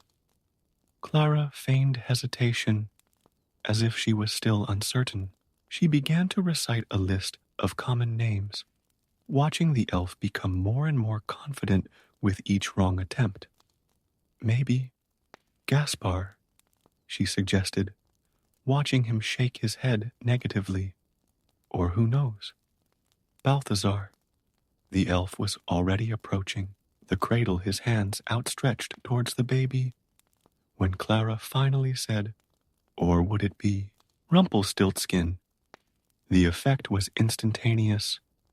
The elf froze in place, his eyes widening in shock and disbelief. "Impossible!" he shouted, his shrill voice echoing through the rooms. "How did you find out who told you my name?" His fury was terrible to witness. The little being started jumping and stomping his feet so hard that the stone floor cracked under his feet. Its face, once cunning and controlled, contorted into a mask of pure rage. "This isn't fair. It's not fair," he screamed as his body began to emit a strange light. Clara shielded her eyes, as an intense flash filled the room, accompanied by a deafening sound, like very close thunder. When the light subsided and she could see again, Rumpelstiltskin had disappeared. On the floor where he had been, there was only a dark smoking mark. The baby, surprisingly, hadn't woken up during all the commotion. Clara ran to the crib and took her son in her arms, tears of relief streaming down her face as she held him. Finally, she was free of the terrible promise she had made. In the weeks that followed, Clara shared her story with the king, who was horrified to learn of the danger his son and heir had been in. Repenting of his greed, he ordered that all the gold produced by the goblin's magic be distributed among the kingdom's needy, keeping only enough to ensure a comfortable life for his family. Clara's father's mill was renovated and turned into a meeting place for travelers to share their stories, always with a special warning about the dangers of making rash promises to magical creatures. Tiago never drank to excess, again dedicating himself to being a present grandfather and storyteller for his grandchildren.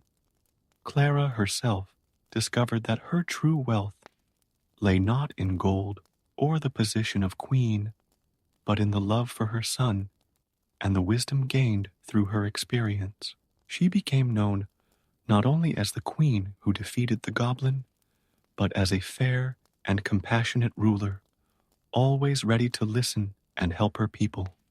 At night, when she sang her son to sleep, Clara sometimes thought she heard a distant echo of laughter in the forest, but she never saw the mysterious Rumpelstiltskin again. The mark on the floor of her chambers remained, resisting all attempts to remove it, as a silent reminder of the price she almost had to pay for a lie and a thoughtless promise. Over the years, the story spread throughout the kingdom and beyond, being told and retold in taverns, fireplaces, and cradles, always with an important lesson that a person's true worth lies not in what they can produce, but in the love they carry in their heart and the honesty of their words.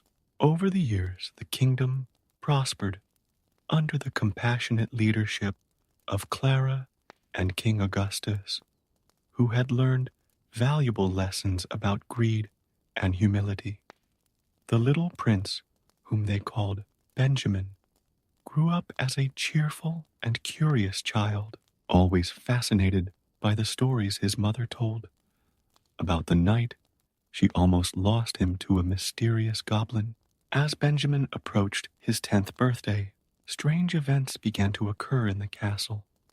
Objects mysteriously disappeared, only to reappear in unlikely places, and sounds of children's laughter echoed through the empty corridors at night. Clara felt a squeeze in her heart every time something unusual happened, fearing that Rumpelstiltskin hadn't really given up on his son. One afternoon, while Benjamin was playing in the castle gardens, a golden ball came rolling to his feet.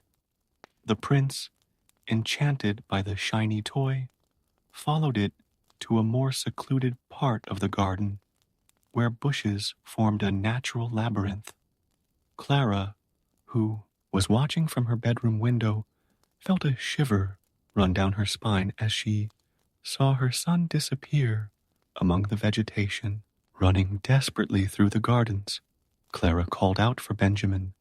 Servants and guards soon joined the search, but the prince seemed to have disappeared completely. It was then that Clara noticed a familiar glow coming from inside the labyrinth. It was the same greenish hue as the flames described by Peter years ago. Following her maternal instinct, Clara entered the labyrinth, ignoring the guard's warnings. As she advanced, the air around her seemed to become denser, and strange sounds echoed between the green walls. Whispering voices seemed to call out to her, some as sweet as honey, others as harsh as gravel. After what seemed like an eternity, navigating the winding paths, Clara arrived at a circular clearing in the center of the labyrinth. There Benjamin was sitting on a stone bench, chatting animatedly with a figure she would never forget. But something was different. The elf no longer looked threatening or malicious. Instead, his eyes shone with an ancient sadness. "Mama," Benjamin exclaimed when he saw her without showing any fear. "This gentleman was telling me incredible stories about magic and transformations." Clara approached cautiously, positioning herself between her son and Rumpelstiltskin. "Why did you come back?" she asked, her voice firm despite the fear she felt. "Our agreement was broken.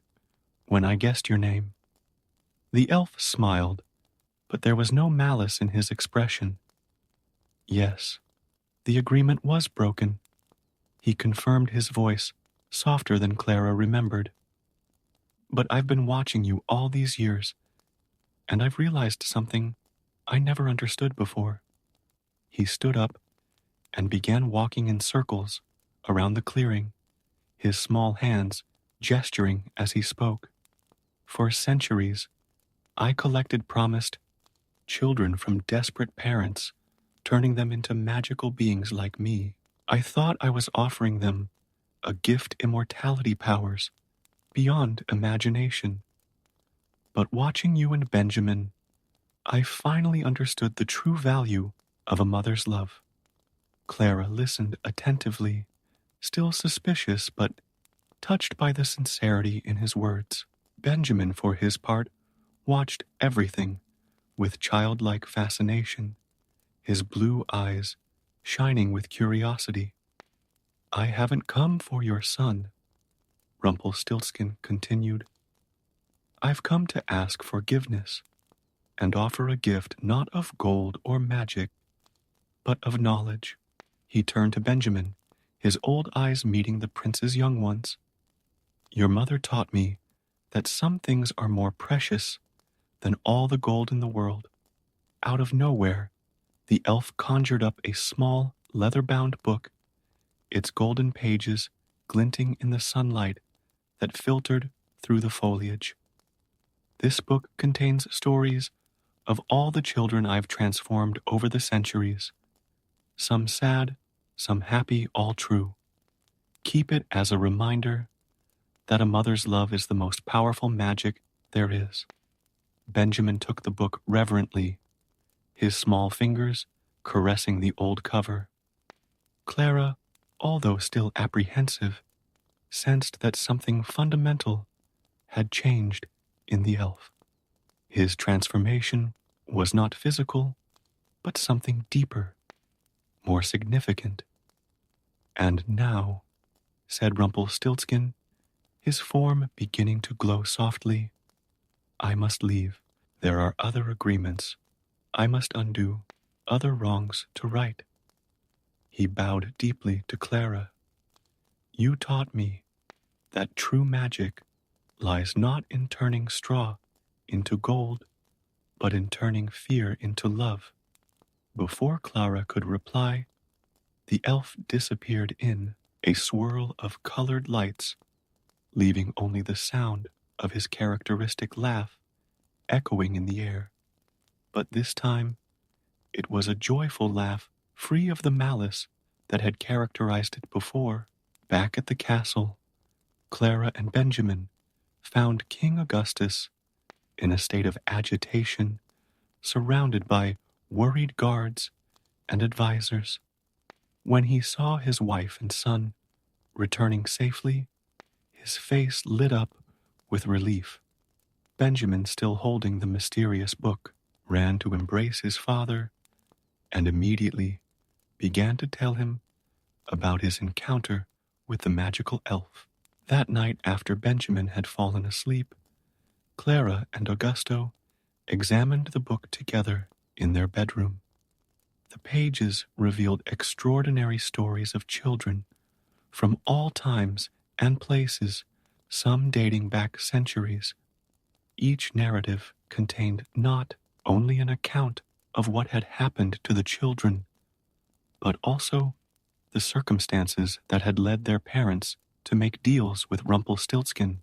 It's amazing how desperation can lead people to make such terrible promises, murmured Augustus, his voice laden with guilt, as he recalled how his own greed had almost cost his son his life. Clara ran her fingers over a particularly touching illustration of a girl transformed into a forest creature. "Every story here is a lesson in the consequences of our choices," she replied softly. Over the next few days, Benjamin became obsessed with the book, spending hours immersed in its stories. Clara noticed that her son was beginning to show a wisdom beyond his years, often making insightful observations about people's motivations and the value of family love.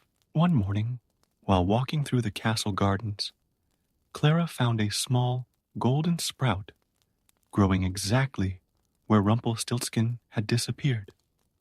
As the days passed, the sprout developed into a unique plant with leaves that looked like they were woven from pure gold, but were soft and alive to the touch. News of the golden plant spread quickly throughout the kingdom, and soon people were making pilgrimages to the castle to see it.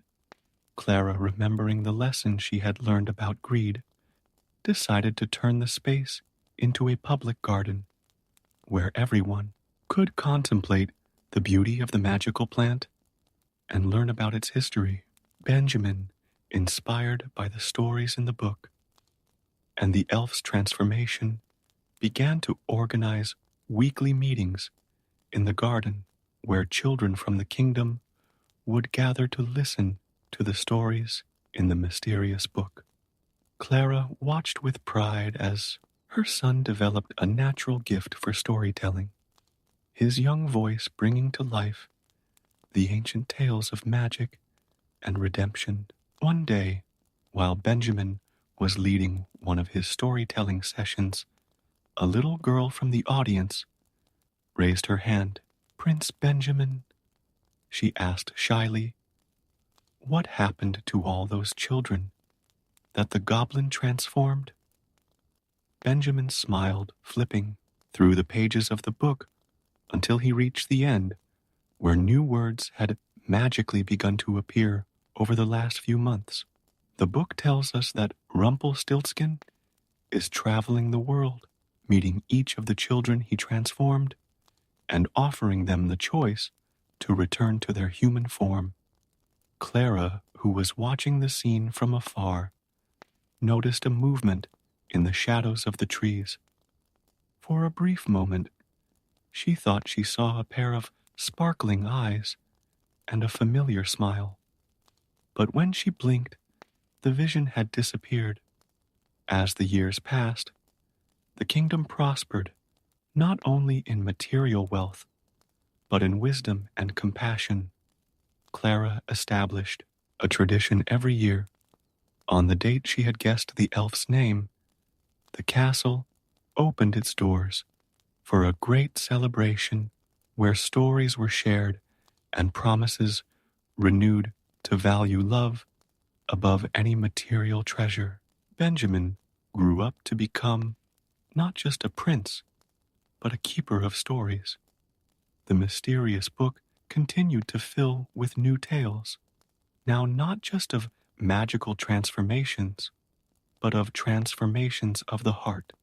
Some people swore they had seen a small, peculiar-looking man visiting the Golden Garden on full moon nights, but he never appeared directly to Clara or her family again. On the eve of Benjamin's 16th birthday, Clara found a small package in his room. Inside were 3 objects she thought she would never see again: his old silver necklace, the ruby ring, and a note written in elegant old handwriting. "Dear Clara," the note said, "these belonged to your mother, and now they return to you. I have learned that some heirlooms are too precious to be traded. Keep sharing your wisdom with the world, because your story has changed not only my life, but the lives of countless others. With eternal gratitude, R." Clara placed the necklace and ring in a small glass box, which was displayed in the Golden Garden, along with the storybook, which magically duplicated itself whenever someone needed it. The place became known as the Garden of Promises, a place where people came not just to admire the beauty of the golden plant, but to remember that true love and honesty are the greatest riches one can possess. And so, what began as a lie, born of a drunken father's vanity, became a story of redemption, love, and the most powerful of magics, the capacity of the human heart to change and grow. Clara Benjamin, and the whole kingdom learned that sometimes the greatest treasures are not those that shine like gold, but those that shine with the light of love, wisdom, and forgiveness.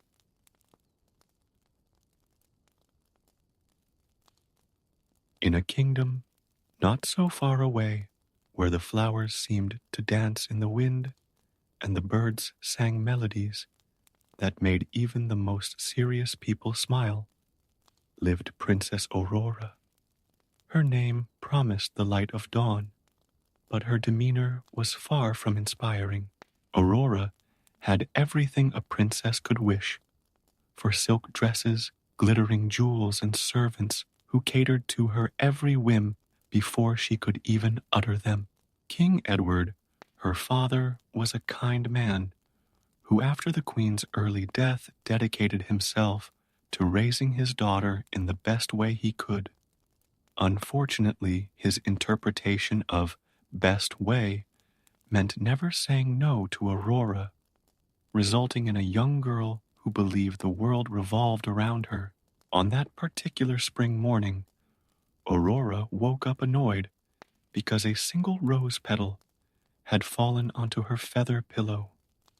"Margaret," she shouted, calling out to her lady in waiting, "how dare you leave the windows open at night? Now I have petals on my bed." Margaret, a middle-aged lady who had served the royal family for decades, just sighed patiently. "Forgive me, Your Highness. The windows were closed, but the flowers in your garden are especially fragrant this morning. I thought you'd appreciate the scent." "Well, you thought wrong," Aurora replied, tossing back her golden hair. "Prepare my milk and honey bath, and make sure the temperature is perfect this time." As Margaret hurried to fulfill the princess's wishes, Aurora gazed at her reflection in the ornate mirror. Her blue eyes sparkled like sapphires, and her skin was as delicate as lily petals. She knew she was beautiful. Everyone in the kingdom said so, but lately something had been bothering her, a feeling of emptiness that not even her luxurious dresses or jewelry could fill. In the palace garden, after her elaborate morning ritual, Aurora decided to go for a walk, not because she enjoyed nature, but because she had heard that walking kept her figure slim. As she walked along the perfectly manicured paths, she noticed something different, a small lake that she had never paid attention to before. The crystal clear waters reflected the blue sky, and aquatic flowers decorated its edges. It was then that she heard a peculiar voice which seemed to come from one of the water lilies. "Well, well, if it isn't the prettiest and most spoiled princess in the kingdom." Aurora spun on her heels, looking for the source of the voice. "Who dares speak to me like that?" "Down here, Your Highness," said the voice, and Aurora lowered her eyes to find a plump green toad sitting comfortably on a water lily leaf. It was no ordinary frog. Its eyes had an almost human gleam, and it wore what looked like a tiny golden crown. "A talking frog!" exclaimed Aurora, taking a step back. That's impossible. As impossible as a princess who has never learned to say please and thank you," replied the frog with a tone of amusement in his voice. "Allow me to introduce myself, Prince Thaddeus of Greenwood. Or at least, that's what I was, before I was transformed into this not very majestic form." Aurora laughed scornfully. "A prince? You please, that's ridiculous. I know all the princes in the neighboring kingdoms, and I've never heard of Greenwood or a prince called Thaddeus." The toad jumped onto a rock closer to the princess. "Maybe because Greenwood is a kingdom far, far away. Or maybe—" He paused dramatically, Because you're so busy admiring your own reflection that you've never bothered to really get to know others. The frog's words hit Aurora like a slap. She felt her cheeks flush with anger and shame. How dare you guards? Guards, they won't come, said the toad calmly. Right now, only you can see and hear me. It's part of the enchantment.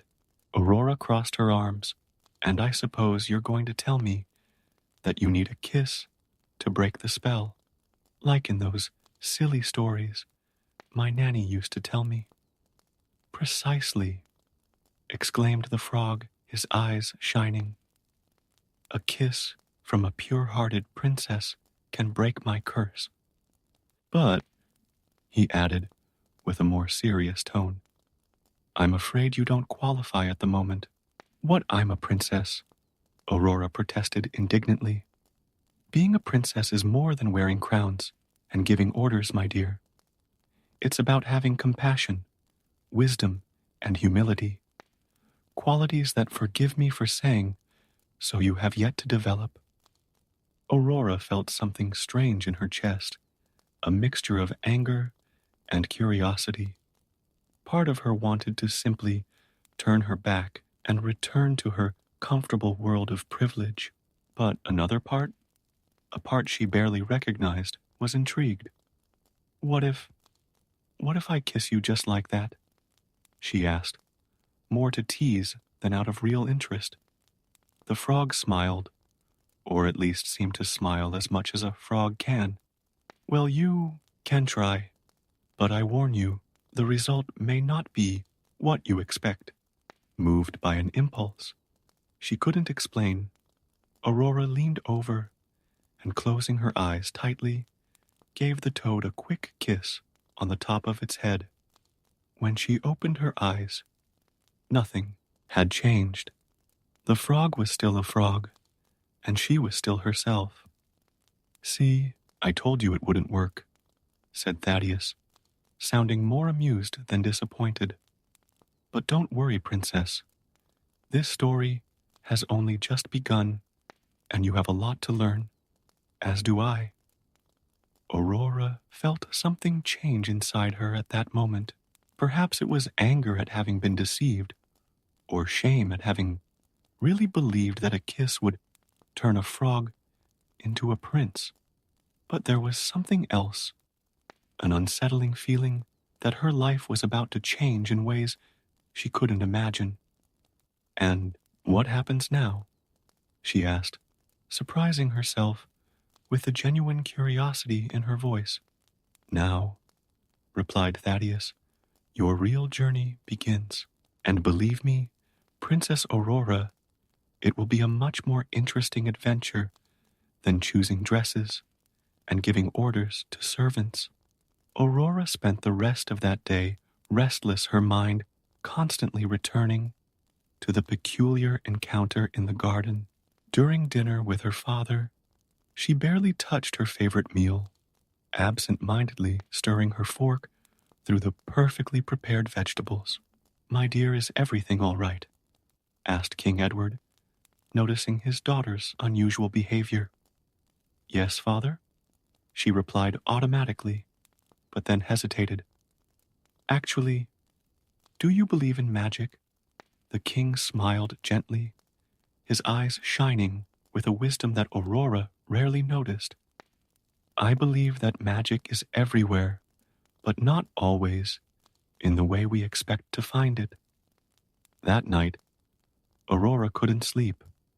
For the first time in years, she dismissed Margaret early and was left alone with her thoughts. The frog's words echoed in her mind. Being a princess is more than wearing crowns and giving orders. The next morning, she returned to the lake, this time without her usual entourage of servants.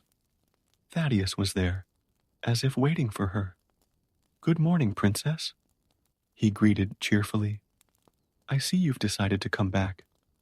I had nothing better to do, she lied, trying to maintain her haughty pose. But something in her tone betrayed her. "Well, since you're here," said Thaddeus, "how about a little adventure?" Aurora raised an eyebrow. What kind of adventure could a frog provide? "The kind that starts with a challenge," he replied. "For a whole day you must carry out 3 tasks without any help from your servants." "That's ridiculous," protested Aurora. "I'm a princess. I don't need—" "It's precisely because you're a princess that you need to learn," interrupted Thaddeus. "How do you expect to rule a kingdom if you don't know how things really work?" The words hit Aurora hard.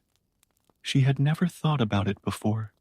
One day she would be queen, and the idea suddenly frightened her. "All right," she conceded, surprising herself. "What are the tasks?" "First task, prepare your own breakfast. Second, sew a button on a dress. Third, help in the palace garden for an hour."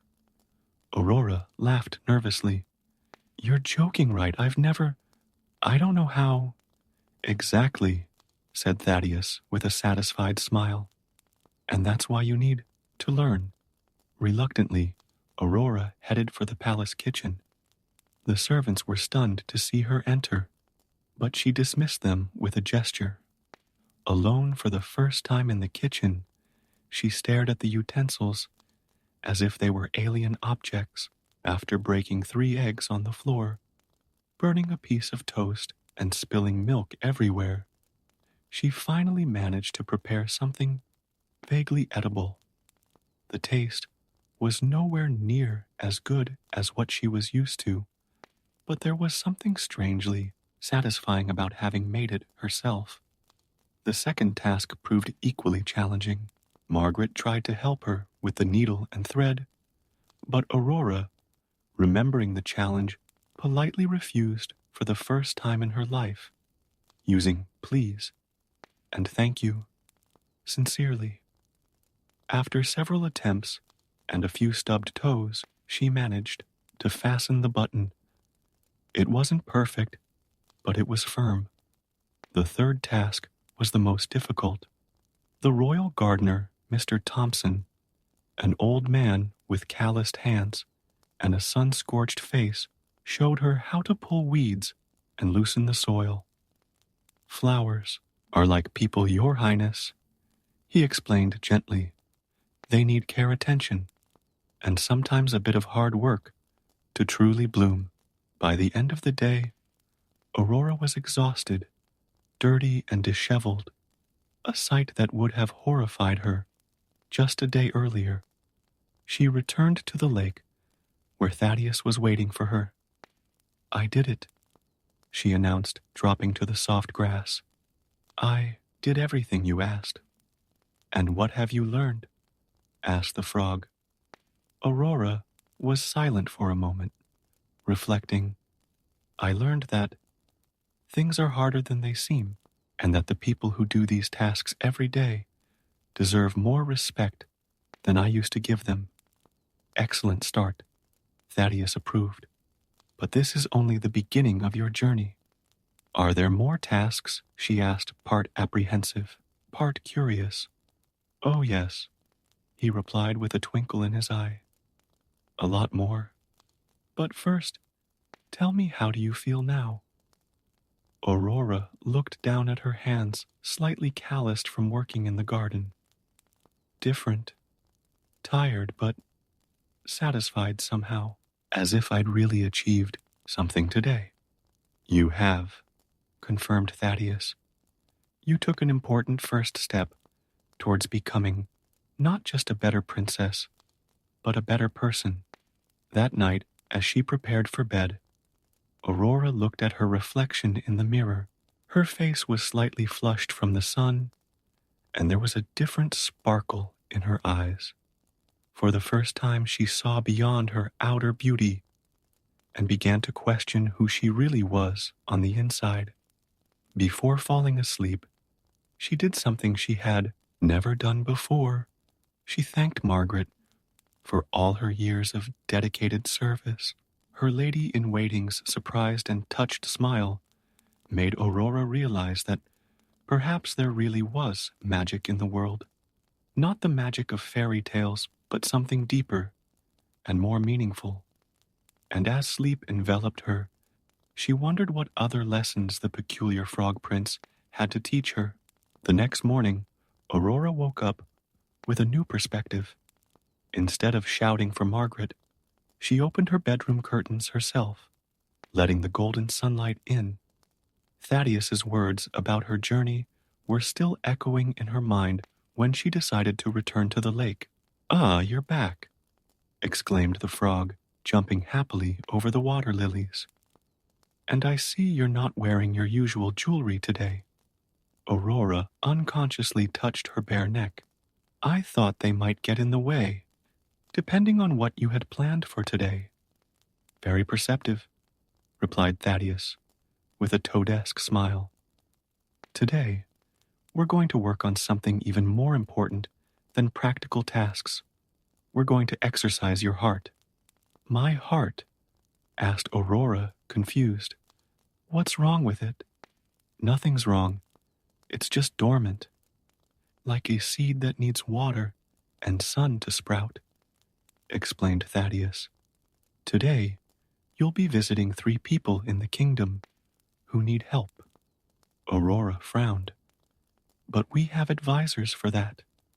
They look after the needs of the people. Exactly the kind of thinking we need to change," replied Thaddeus. "A true leader knows her people personally. Come, I'll guide you." So began an unusual journey, a princess following a leaping frog along the paths of the kingdom.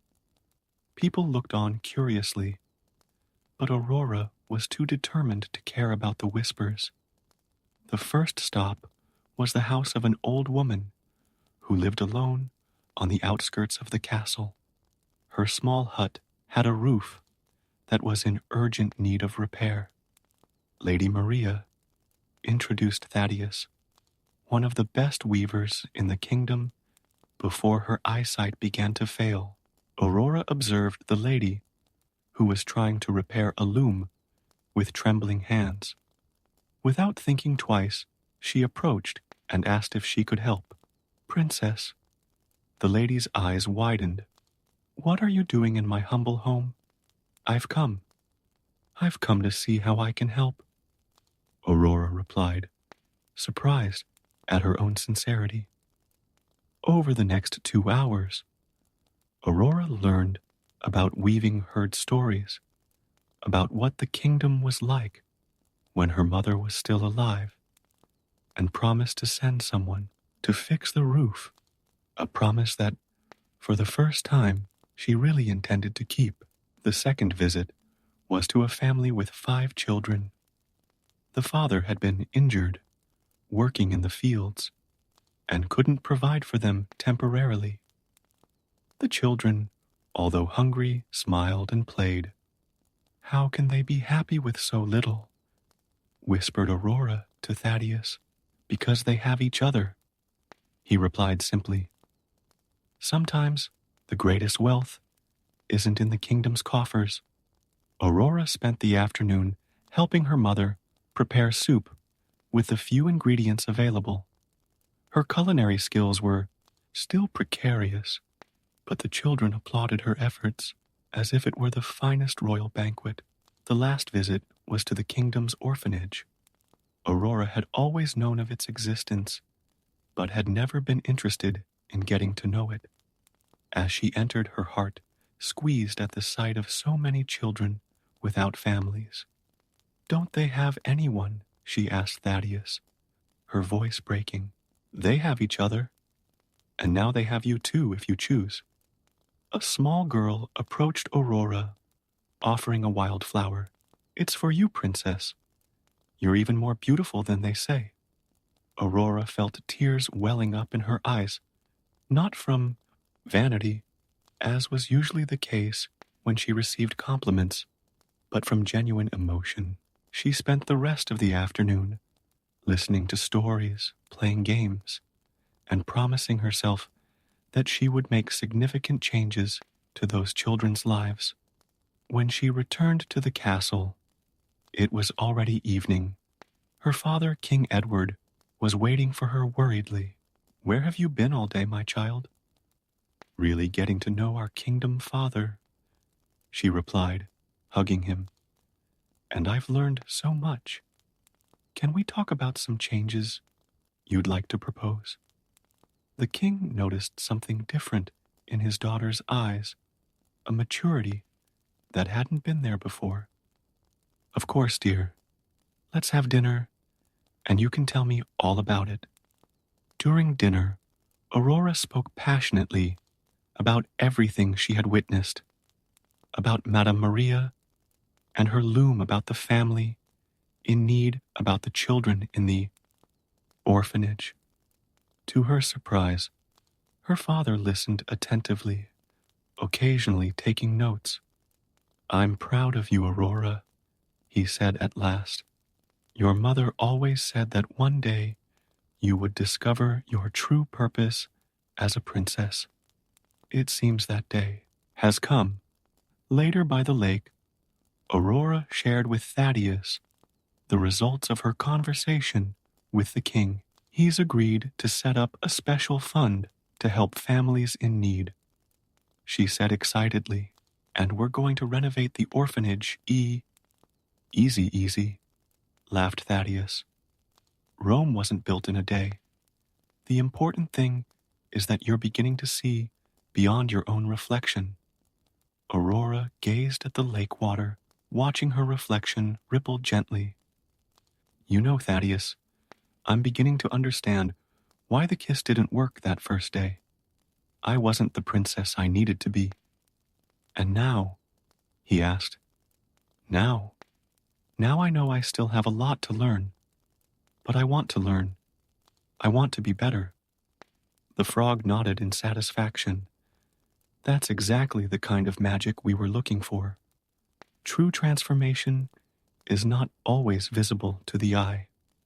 As the stars began to dot the night sky, Aurora realized that her life had changed irrevocably, not because of a magical kiss or an enchantment, but because of something much more powerful, the discovery of her own heart. In the days that followed, Aurora established a new routine. Every morning, before the sun had even risen, she met Thaddeus at the lake to discuss the day's lessons. Her father, King Edward, noted with satisfaction the changes in his daughter, especially her growing concern for the well-being of the kingdom. "Today," announced Thaddeus on a particularly cool morning, "we're going to talk about promises and responsibilities." Aurora sat down on the grass, already accustomed to their morning conversations. "I've kept all the promises I've made recently," she defended herself. "Yes, and that's admirable," agreed the frog. "But today I want you to understand the weight of a royal promise. Do you know the history of your kingdom?" Aurora hesitated. She certainly knew the basic stories that her tutors had taught her, but she realized that she had never really been interested in the history of her people. "Perhaps not as well as I should," she admitted. "Then today, you'll find out. Go to the royal library and look through the ancient records of the kingdom. There's one story in particular that you need to know." In the library, Aurora found Margaret organizing some books. Her lady in waiting smiled as she entered, a genuine smile, no longer the cautious one she used to give. "Margaret," Aurora called out, "how well do you know the history of the kingdom?" "Oh yes, Your Highness. My family has served the crown for generations." "What specific history are you looking for?" "Actually, I don't know exactly," Aurora confessed, "but something tells me I'll know when I find it." They spent the morning among ancient scrolls and books. Aurora discovered that unlike what she had imagined, reading wasn't tedious when you were genuinely interested. It was then that she came across a particular record that caught her eye. "Margaret, look at this," she exclaimed. "100 years ago, there was a great drought in the kingdom. The people were starving and desperate." "Ah, yes," nodded Margaret. "The great drought. That's when your great-great-grandmother, Queen Eleanor, took the great oath." Aurora read eagerly. Queen Eleanor had promised the people that as long as there was food in the castle, no citizen of the kingdom would go hungry. She turned part of the royal gardens into community gardens and set up a food distribution system that still worked today, although Aurora had never paid any attention to it. "That's why we have the royal barns," exclaimed Aurora, connecting the dots, "and the harvest festivals." "Exactly," smiled Margaret. "Every monarch since has renewed that oath. It's one of the kingdom's most important traditions." Aurora read on, discovering other promises made by her ancestors, commitments to education, health, protection. Each promise had changed the kingdom in some way, creating the structures she had always taken for granted. She returned to the lake with her head full of thoughts. Thaddeus was waiting patiently. "So," he said, "what have you discovered?" "I discovered that being royalty is not about privileges, but about responsibilities," she replied. "Every promise made by my ancestors has shaped the kingdom in some way." "And that makes you think about your own promises?" Aurora reflected on the promises she had made recently to help Lady Mary to support the family in need to improve the orphanage. "Yes, each promise is like planting a seed. It needs to be carefully cultivated." "Excellent analogy," Thaddeus approved. "And speaking of seeds, how's the community garden you started?" Aurora smiled, remembering the project she had started after her visit to the family in need. She had converted part of the castle's ornamental gardens into vegetable gardens following her great-great-grandmother's example. "It's growing," she replied. "The children from the orphanage come to help every afternoon. It's amazing to see how proud they are when something they've planted starts to sprout. And you, do you feel proud?" "I do. But it's different from the pride I used to feel.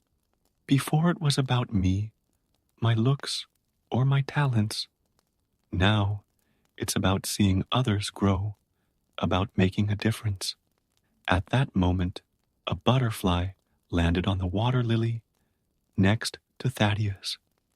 Aurora watched its colorful wings and thought about how she herself was transforming, not by magic, but through small daily changes. "Thaddeus," she began hesitantly, "about that first day, when you said you were a bewitched prince, was it true?" The frog looked at her with his enigmatic eyes. "What do you think?" "I think that perhaps the real curse wasn't your frog form, but my inability to see beyond appearances." "You're getting wiser every day, princess," he replied with a smile.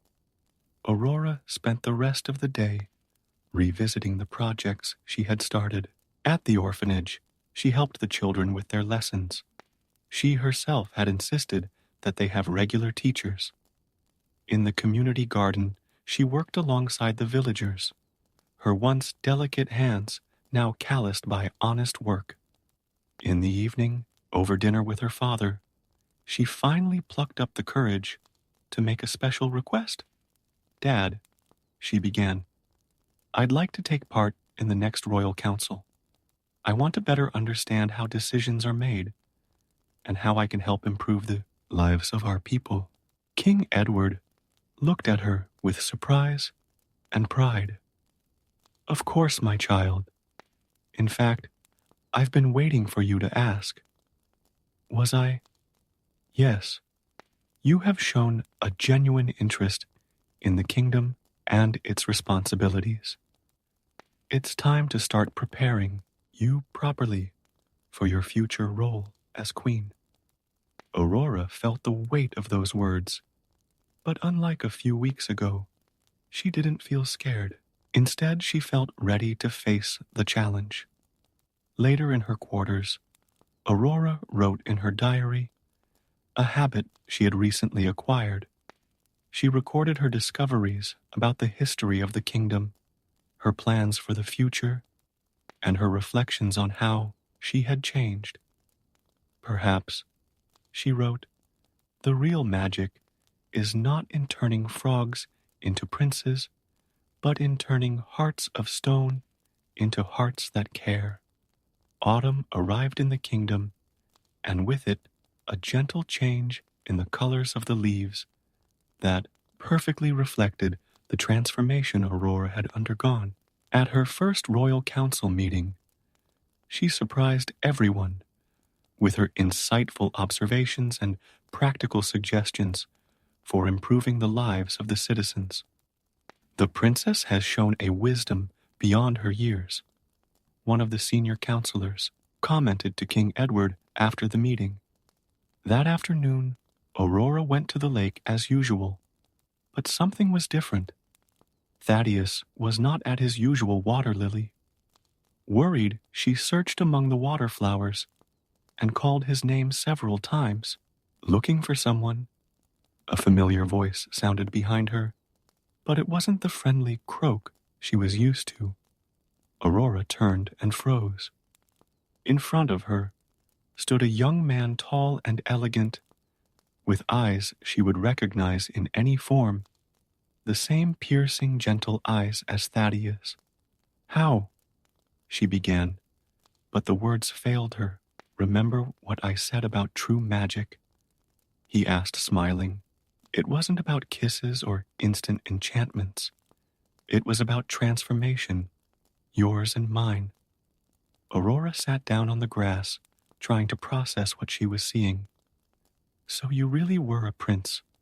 I'm Thaddeus of Greenwood, yes, he confirmed, taking a seat next to her. But my story is a little different from what you first imagined.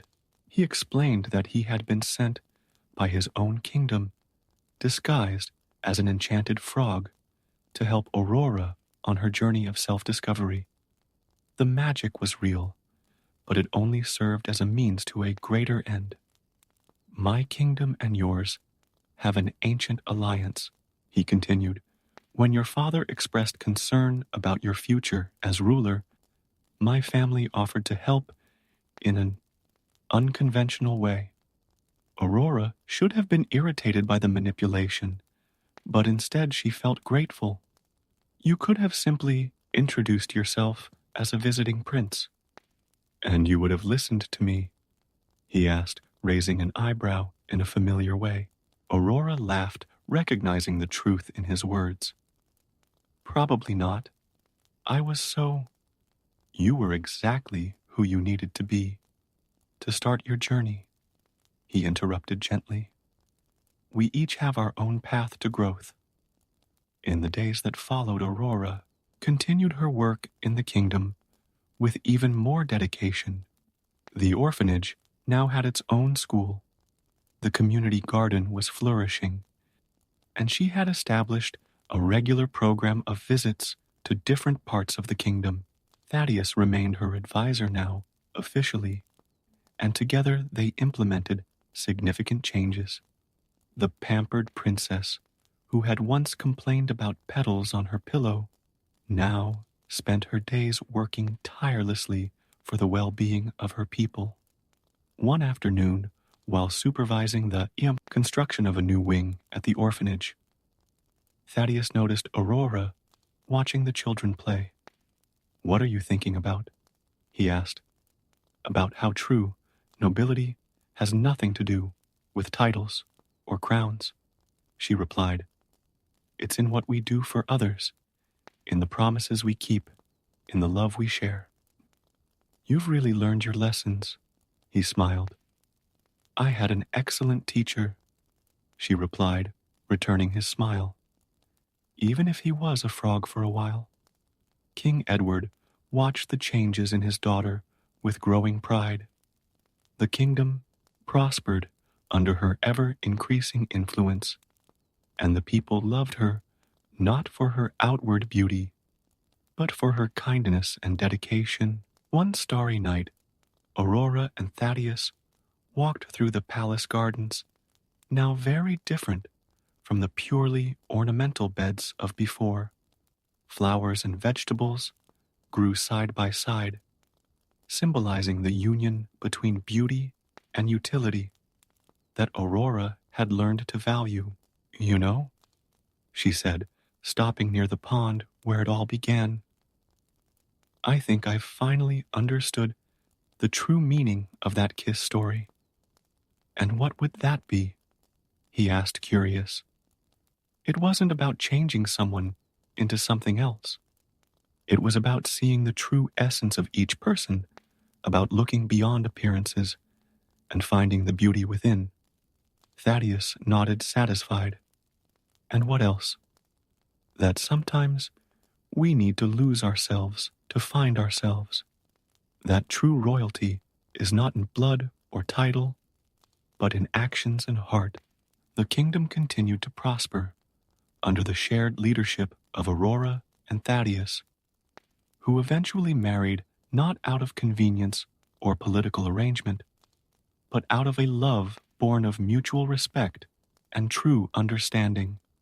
And so, the story that began with a kiss that wasn't magical ended with the most powerful magic of all, the transformation of a heart through love, compassion, and wisdom. The lake, where it all began, became a special place in the kingdom where people went to reflect and find inspiration. And if anyone paid close attention, they might hear the distant croaking of a frog, reminding everyone that true magic lies not in instant transformations, but in the gradual changes we make to our lives and the hearts we touch along the way. The pampered princess who once existed was now just a distant memory, replaced by a wise and compassionate leader who understood that true nobility comes not from birth, but from the choices we make every day.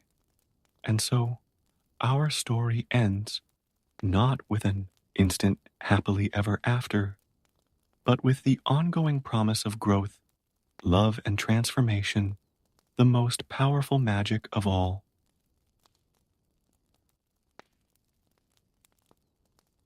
The sun was setting over the horizon of Athens, painting the sky with shades of orange and red, reminiscent of spilled blood.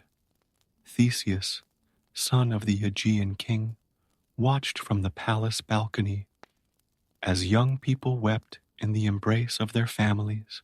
It was time for the terrible tribute that Athens owed Crete. 7 boys and 7 girls were to be sent to the labyrinth of the Minotaur. This cruel tradition had its origins in an ancient war between the two kingdoms. After the death of his son, Androgeus, on Athenian soil, King Minos of Crete, overcome by fury and the power of his superior army, imposed this punishment on the city. Every 9 years, 14 young men would be sacrificed to feed the monstrous Minotaur, the fruit of the unnatural union between Queen Pasiphae and a magnificent white bull sent by Poseidon. Theseus felt the weight of responsibility on his young but strong shoulders. Ever since he was a boy, he had heard stories about the labyrinth built by the genius Daedalus, a prison so complex that no human being had ever been able to find their way out after entering its winding corridors. The prince ran a hand through his dark hair, pensive, as he watched the movement in the harbor where the black ship with sails of the same color, awaited its human cargo. My son, the deep voice of King Aegeus sounded behind him. You don't have to do that. We've already lost too many young men to that freak. The old king put his hand on his son's shoulder, his eyes full of concern. Theseus turned to face him, determination shining in his gaze. That's precisely why, father, I must go. I can't stand by while our people suffer.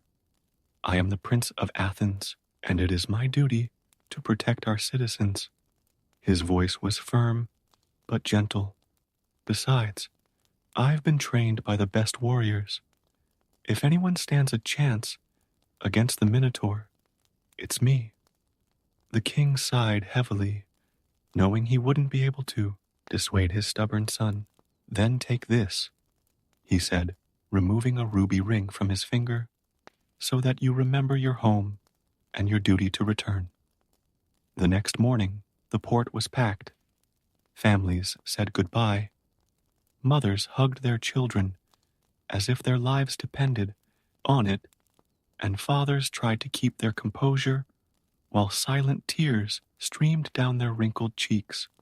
Theseus voluntarily came forward as one of the 7 boys, causing a stir among the people watching. The ship set sail under a cloudy sky as if the gods themselves shared in the Athenian mourning. During the voyage, Theseus met his companions in misfortune. There was Callias, a young scribe, who kept scribbling on a small piece of parchment as if he wanted to record every moment of his last days. Helen, a golden-haired girl, who sang sad songs to calm the others. Pericles, a strong young man who had been drawn despite the protests of his pregnant fiancée. As they approached Crete, the fear in the young men's eyes grew. Some prayed to the gods, others simply remained silent, gazing at the horizon as if searching for answers in the waves of the sea. Theseus spent his time planning, observing, and mentally preparing himself for what was to come. After 3 days of travel, Crete appeared on the horizon like a sleeping giant over the sea. The palace of Knossos, the seat of power of King Minos, was an imposing construction that seemed to defy the mountains themselves. Its multiple floors and terraces rose towards the sky, and its walls were decorated with colorful frescoes that told stories of glory and power. When the ship docked, Cretan guards escorted them through the harbor to the palace. It was then that Theseus saw her. For the first time, Ariadne, the princess of Crete, was watching the Athenians arrive from one of the palace balconies. Their eyes met for a brief moment, and something inexplicable passed between them, an instant connection that made the prince's heart race. King Minos welcomed them into his throne room, an imposing man with a golden crown and eyes as cold as the sea in a storm. Beside him, Queen Pasiphae kept her gaze downcast, bearing the weight of shame for the monstrous son she had borne. Ariadne was there too closer now, and Theseus could see the compassion in her dark eyes. "Welcome, Athenians." King Minos's voice echoed through the hall with a false cordiality. "Tomorrow at dawn, you will fulfill your destiny in the labyrinth. Tonight rest and enjoy our hospitality. It will be your last meal." During the forced banquet that followed, Theseus noticed the furtive glances Ariadne cast at him. The princess seemed restless, as if she wanted to say something, but the dozens of watchful eyes of the guards and courtiers made any communication impossible. That night, in his temporary quarters, Theseus couldn't sleep. The distant sound of the sea mixed with the muffled sobs coming from the other young men's rooms. He thought of his father, of Athens, of the monster he would have to face, and of Ariadne, whose mysterious eyes never left his mind. Then he heard a soft knock on his door. When he opened it, he found a servant who, without saying a word, handed him a small package and disappeared into the shadows of the corridor. Inside the package was a skein of golden thread that shone in the moonlight and a note written in delicate handwriting. Meet me in the fountain garden at midnight. A. Theseus's heart raced. He knew that this could be both a trap and his only hope of survival. But something deep inside him told him that he could trust Ariadne. Stowing the golden ball in his tunic, he prepared himself for an encounter that would change not only his fate, but that of all Athenians. Shadows danced through the palace corridors as Theseus moved silently towards the gardens.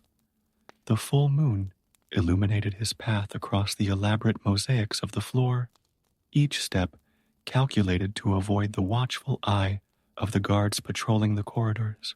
The golden ball weighed down his tunic, constantly reminding him of the mystery that awaited him. The fountain garden was a place of rare beauty, even at night. Crystal clear water gushed from a statue of Poseidon, and the soft sound created a natural curtain that could cover up whispered conversations. Theseus found Ariadne already waiting for him, her graceful silhouette cut out against the silvery moonlight. She wore a dark blue cloak that blended in with the shadows, her black hair tied up in an elaborate braid. "You've come," she whispered, her eyes shining with a mixture of relief and apprehension. "We only have a short time. The guards will be changing shifts soon." "Why are you helping me?" Theseus asked, keeping a respectful distance, but unable to hide his curiosity. Ariadne approached, her voice trembling slightly. "I'm tired of seeing innocent young people die because of cruel punishment. What my father is doing. It's not justice, it's revenge. And the Minotaur." She hesitated. "That creature shouldn't exist. It's an abomination, born of pride and shame." She quickly explained about the golden thread, a special creation of Daedalus, the same architect who had built the labyrinth. "The thread is enchanted," she said. "It never breaks, and always shows the way back.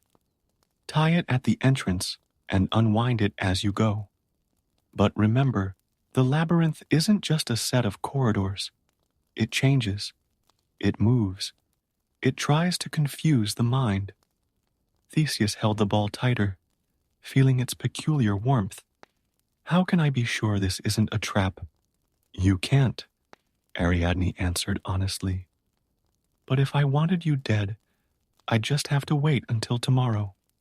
Her eyes filled with restrained tears. "There's something else you need to know about the Minotaur. He's not just strong, he's intelligent. My half-brother." Her voice faltered. "He understands our language. He can think like a man, but the fury of the bull dominates him. Years of isolation have made him more monster than human." A distant noise startled them both. Footsteps of guards were approaching. Ariadne quickly took something from her robes, a small bronze dagger with engraved symbols. "This blade was blessed by priestesses. It may not be enough to kill the Minotaur, but it will help you defend yourself." Theseus accepted the weapon, feeling its comforting weight. "Why are you risking so much for me?" "Because I saw something in your eyes that was different from the others," she replied, her cheeks blushing slightly. "I saw hope, not just fear. And maybe," she hesitated, "maybe you're the one who can put an end to all this suffering." The footsteps came closer and closer. Ariadne cast an anxious glance down the corridor. "There's one more thing," she whispered hurriedly. "If you succeed, when you defeat the Minotaur, take me with you. I can no longer live in this palace of lies and cruelty." Before Theseus could reply, she quickly leaned over and kissed his cheek, a touch as soft as butterfly wings. The next moment, she had disappeared into the shadows of the garden, leaving only the scent of night flowers in the air. Theseus returned to his chambers, with his mind in turmoil. The golden ball and dagger hidden in his tunic seemed to burn against his skin, physical reminders of the pact he had just made. His initial plan to confront the Minotaur had turned into something much more complex.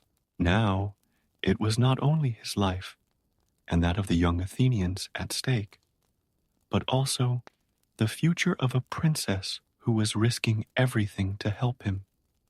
Lying on his bed, looking up at the ceiling decorated with paintings of maritime scenes, Theseus planned every step of the next day. His father's ring shone on his finger, reminding him of his promise to return. Ariadne's dagger was hidden in his robes, along with the ball of yarn that could mean the difference between life and death in the labyrinth. The first rays of the sun were beginning to tint the horizon when Theseus finally managed to sleep his dreams, populated by endless corridors, dark, compassionate eyes, and the menacing shadow of a half-man, half-bull creature. The weight of responsibility had never been so great, but he had never felt so prepared to face it. Dawn brought with it the sound of trumpets announcing the start of the ritual. The guards came to collect the young Athenians, who were taken to a courtyard where priests performed the last blessings. Theseus watched his companions, some weeping silently, others maintaining a stoic dignity in the face of the fate that awaited them. At the top of a staircase, King Minos presided over the ceremony with a cruel smile on his lips. Beside him, Ariadne kept her face impassive, but her eyes met those of Theseus for a brief moment, conveying a silent message of hope and determination. Queen Pasiphae was not present, as she always was on these occasions, unable to witness the terrible fate of the young victims. As the guards led them towards the entrance to the labyrinth, Theseus felt the weight of the golden ball against his chest and the cold touch of the dagger hidden in his robes. The moment of truth was approaching, and with it, the chance to change the fate not only of Athens but also of Crete. The entrance to the labyrinth revealed itself as an immense bronze door, its jambs decorated with reliefs that told stories of horror and suffering. The air emanating from the darkness beyond was cold and laden with an ancient smell, a mixture of mold and something more sinister that Theseus couldn't identify. The priests chanted darkly as the 14 young men were lined up in front of the entrance. Theseus noticed that his hands were trembling slightly as he discreetly tied the end of the golden thread to a small iron ring near the entrance. He made sure the knot was tight, remembering Ariadne's words about the enchantment of the thread. "May the gods have mercy on their souls," declared the high priest, his voice echoing through the stone courtyard. At his signal, the guards began to push the young men into the labyrinth. Theseus entered, taking one last look at the open sky. He saw Ariadne on the balcony, her tiny figure against the grandeur of the palace. She put her hand to her chest in a gesture that only he would understand, where the dagger was hidden in her own clothes. The darkness swallowed them up quickly, the sound of the bronze door closing behind them echoed like a final sentence. Some of the young people began to cry. Others hugged each other in search of comfort. Torches on the walls lit up automatically, revealing corridors stretching out in all directions. "We need to stay together," said Helena, the golden-haired girl, her voice trembling but determined. "No," replied Theseus, surprising everyone. "The Minotaur will find us more easily if we are grouped together. We need to split up." "But we'll die alone," protested Callias the scribe, clutching his parchment to his chest. Theseus looked at each of them. "Listen up. I have a plan. When I find the Minotaur, I'm going to fight him. You need to seek shelter in niches and side passages. If you hear me," he hesitated. "If you hear me shouting, run in the opposite direction." Pericles the young groom stepped forward. "I won't let you fight alone." "You must," insisted Theseus. "Your fiancé is expecting a son. If I fail, you'll have to find another way." Reluctantly, the group began to split up. Theseus watched as they disappeared into different corridors, their footsteps echoing further and further away. Alone now, he began his own journey, carefully unwinding the golden thread. The labyrinth was a masterpiece of engineering and evil. Corridors ended abruptly in smooth walls. Stairs led to impossible places, and some passages seemed to change direction as they were traversed. Theseus kept an eye out for the signs Ariadne had mentioned, small marks on the walls that indicated the proximity of the labyrinth's center. Time lost its meaning in the bowels of the labyrinth. Minutes could be hours, and hours could be days. The only certainty was the golden thread that glowed softly, marking the path taken. From time to time, Theseus heard distant cries, echoes of voices that could be his companions, or just tricks of the labyrinth. The first real sign that he was approaching the center came in the form of marks on the walls, deep scratches made by powerful claws or horns. Occasional bones lay in the corners, some still with scraps of fabric stuck to them. Theseus pressed the dagger into his tunic, feeling his heart race. Then he heard it, a deep, reverberating sound, half roar, half human groan. The ground shook slightly beneath his feet. Theseus pressed himself against a wall, controlling his breathing. The sound was closer now, accompanied by heavy footsteps that made the torches flicker. "I can smell you, Athenian." A guttural voice echoed through the corridors, startling Theseus with its clarity. Ariadne was right. The Minotaur could speak. "Your fear is sweet, like all the others before you." Theseus closed his eyes for a moment, centering himself. He remembered his training, the fights he had won, Ariadne's look of hope. When he opened them again, he was ready. "I'm not afraid of you, Ariadne's brother," he answered aloud, surprising himself with the firmness of his words. "I'm sorry." A roar of fury shook the walls.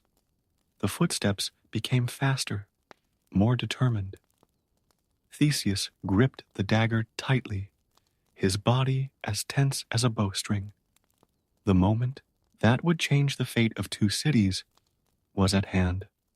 A monstrous shadow appeared on the opposite wall, cast by the light of the torches.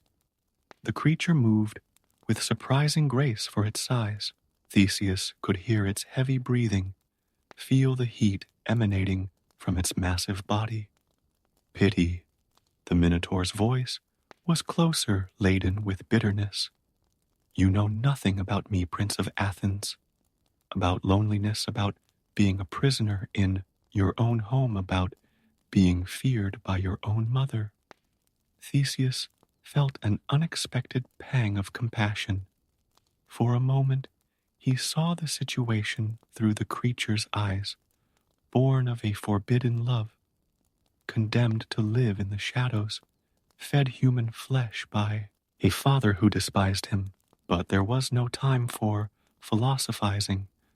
The Minotaur appeared around the bend in the corridor, its imposing figure blocking the entire passage. It was even more impressive than the stories described, taller than two men, rippling muscles, covered in dark fur, long horns as sharp as swords. Its eyes, however, were disturbingly human, shining with intelligence and fury. "Then let's get this over with," said the Minotaur, lowering his head in an attacking position. "Show me if your feather is worth anything when you're being dismembered." The ensuing battle would echo through the corridors of the labyrinth, a struggle not just between man and beast, but between fate and free will, between the curse of the past and the hope of the future. The golden thread glowed softly on the floor, a silent witness to the clash that was about to begin. The confrontation exploded in quick, precise movements. The Minotaur charged at Theseus, who dodged at the last moment, feeling the displacement of air caused by the sharp horns passing inches from his body. The narrow corridor limited the creature's movements, giving the prince a slight advantage. "Nimble as a mouse," roared the Minotaur, turning with surprising speed. "But everyone tires eventually." Theseus kept his distance, studying his opponent's movements. Years of combat training had taught him the importance of patience. The bronze dagger pulsed in his hand, as if responding to the creature's presence. "Why do you continue to serve Minos?" asked Theseus, dodging another attack. "He keeps you prisoner, uses you as an instrument of terror." A bitter laugh echoed off the walls. "And where would I go? Look at me. The outside world would hunt me down like an animal." The Minotaur attacked again, this time managing to tear off a piece of Theseus's tunic with its claws. The fight took them deeper into the labyrinth, through narrower and narrower corridors. The golden thread snaked behind them, glowing softly. In a moment of distraction, Theseus tripped over an ancient bone, momentarily losing his balance. The Minotaur seized the opportunity, its huge claw closing around the prince's arm. The pain was immediate and intense. Theseus felt himself being lifted off the ground, as if he weighed nothing. "Your fine words cannot change what I am," roared the Minotaur, bringing his face close to the prince's. His breath was hot and charged. His breath was hot and carried the metallic smell of blood. With a desperate move, Theseus drove his dagger into the creature's shoulder. The enchanted bronze penetrated the flesh with surprising ease, causing the Minotaur to cry out in pain and let go. The prince fell heavily, rolling away as his opponent struggled. "Damn it," thundered the Minotaur, pulling out the dagger and throwing it away. Black blood oozed from the wound. "The smell. This metal has been blessed by priestesses." Her eyes narrowed with understanding. "Ariadne, my own sister, betrayed me. She wants to end this cycle of death," replied Theseus frantically, searching for a makeshift weapon. His fingers found a long, sturdy bone. "It's not betrayal to want justice." "Justice?" The Minotaur's laugh was full of bitterness. "Where was justice when I was locked up here as a child, when my own mother couldn't look me in the eye?" The fight resumed with renewed intensity.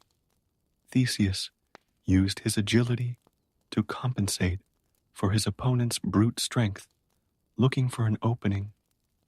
The bone in his hands broke when he parried a particularly strong blow but it served to deflect the deadly horns.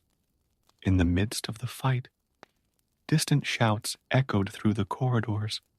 The other young Athenians, probably discovered by the guards, who occasionally patrolled the labyrinth. The Minotaur smiled, revealing sharp teeth. "Looks like your friends have run into trouble," he teased. "Maybe you should have stayed with them, instead of trying to take me on." Theseus knew he had to end this quickly. His companions needed him, and every moment of fighting diminished his chances of survival. He observed his surroundings, noticing a torch that cast dancing shadows on the walls. With one swift movement, he snatched the torch from its holder and brandished it at the Minotaur. The creature recoiled instinctively, even though it was partially human. The ancestral fear of fire was present in its taurine nature.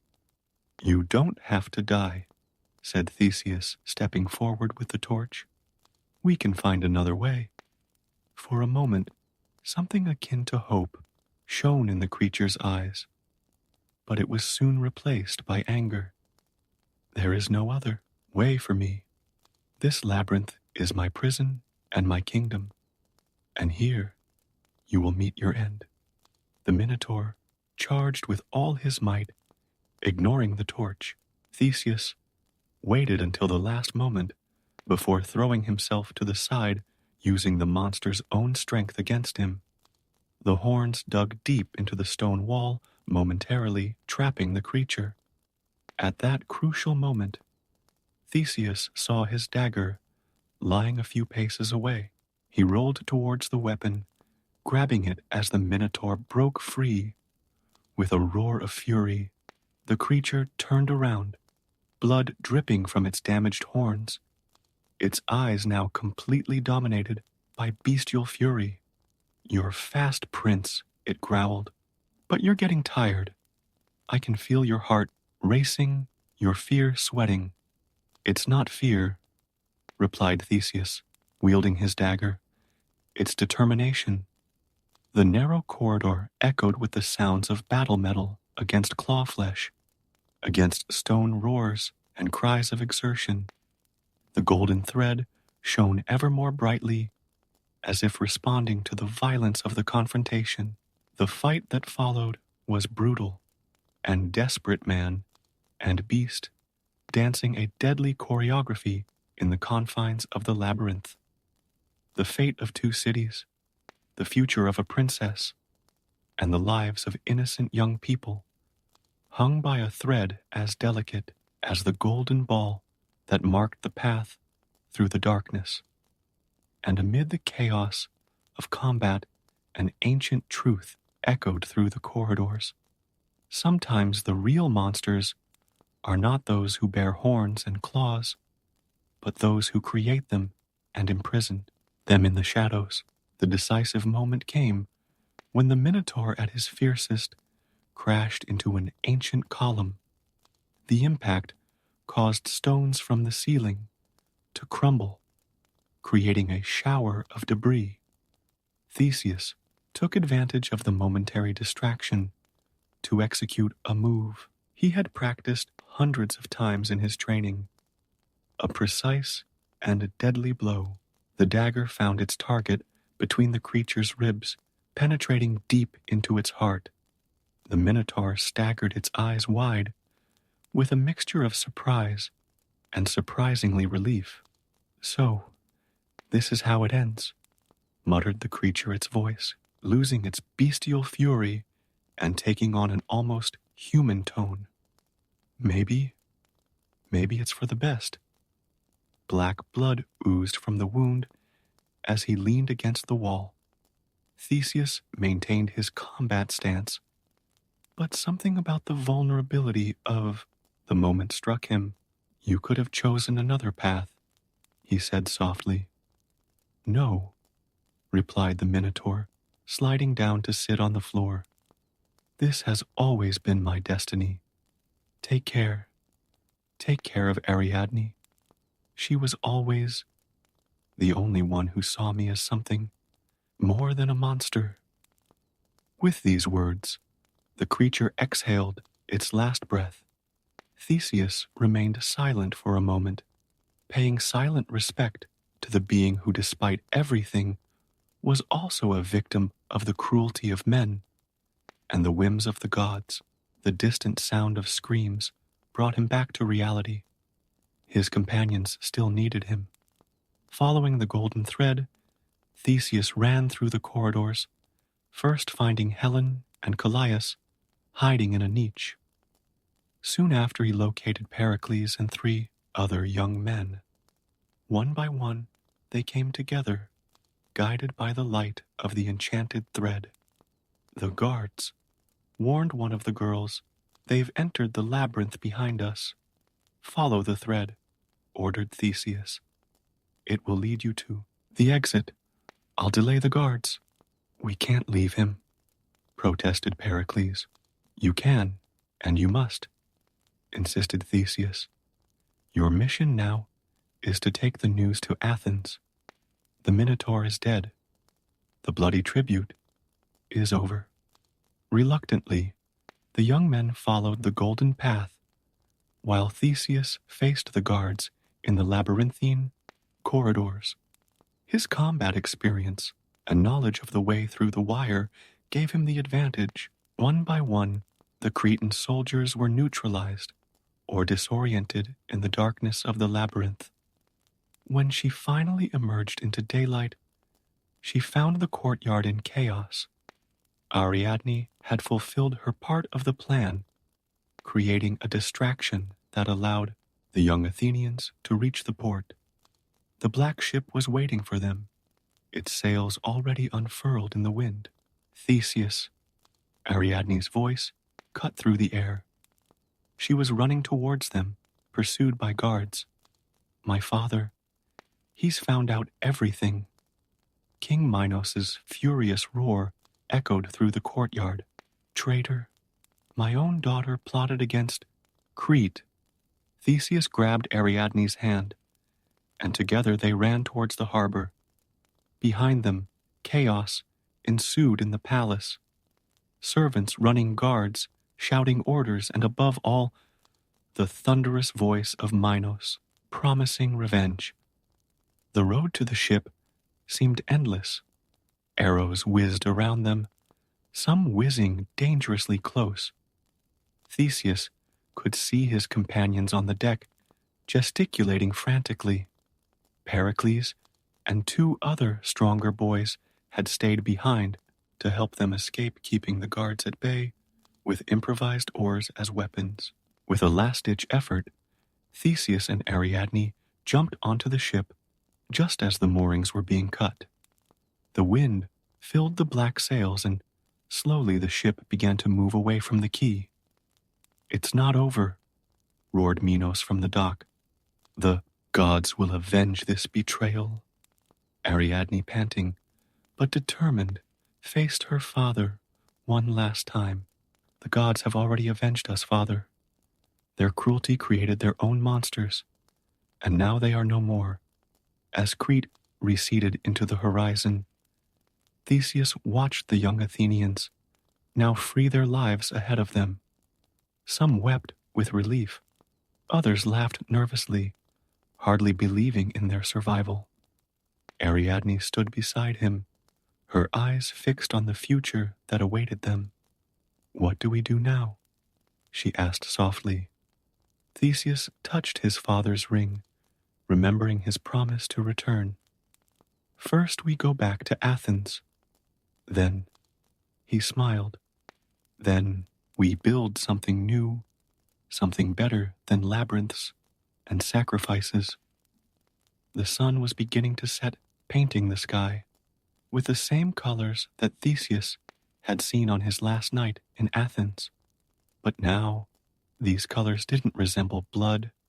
They resembled possibilities, new beginnings, the promise of a future where monsters no longer had to be created or imprisoned. The golden ball, still attached to his tunic, shone with the last rays of the sun, as if approving of the direction their lives were taking.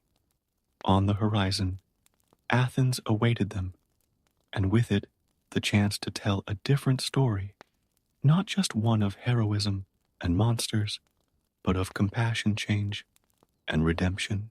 As the ship cut through the waters of the Aegean Sea, Theseus knew that there were still battles to come. Minos would not rest easy, and the gods were known for their capriciousness.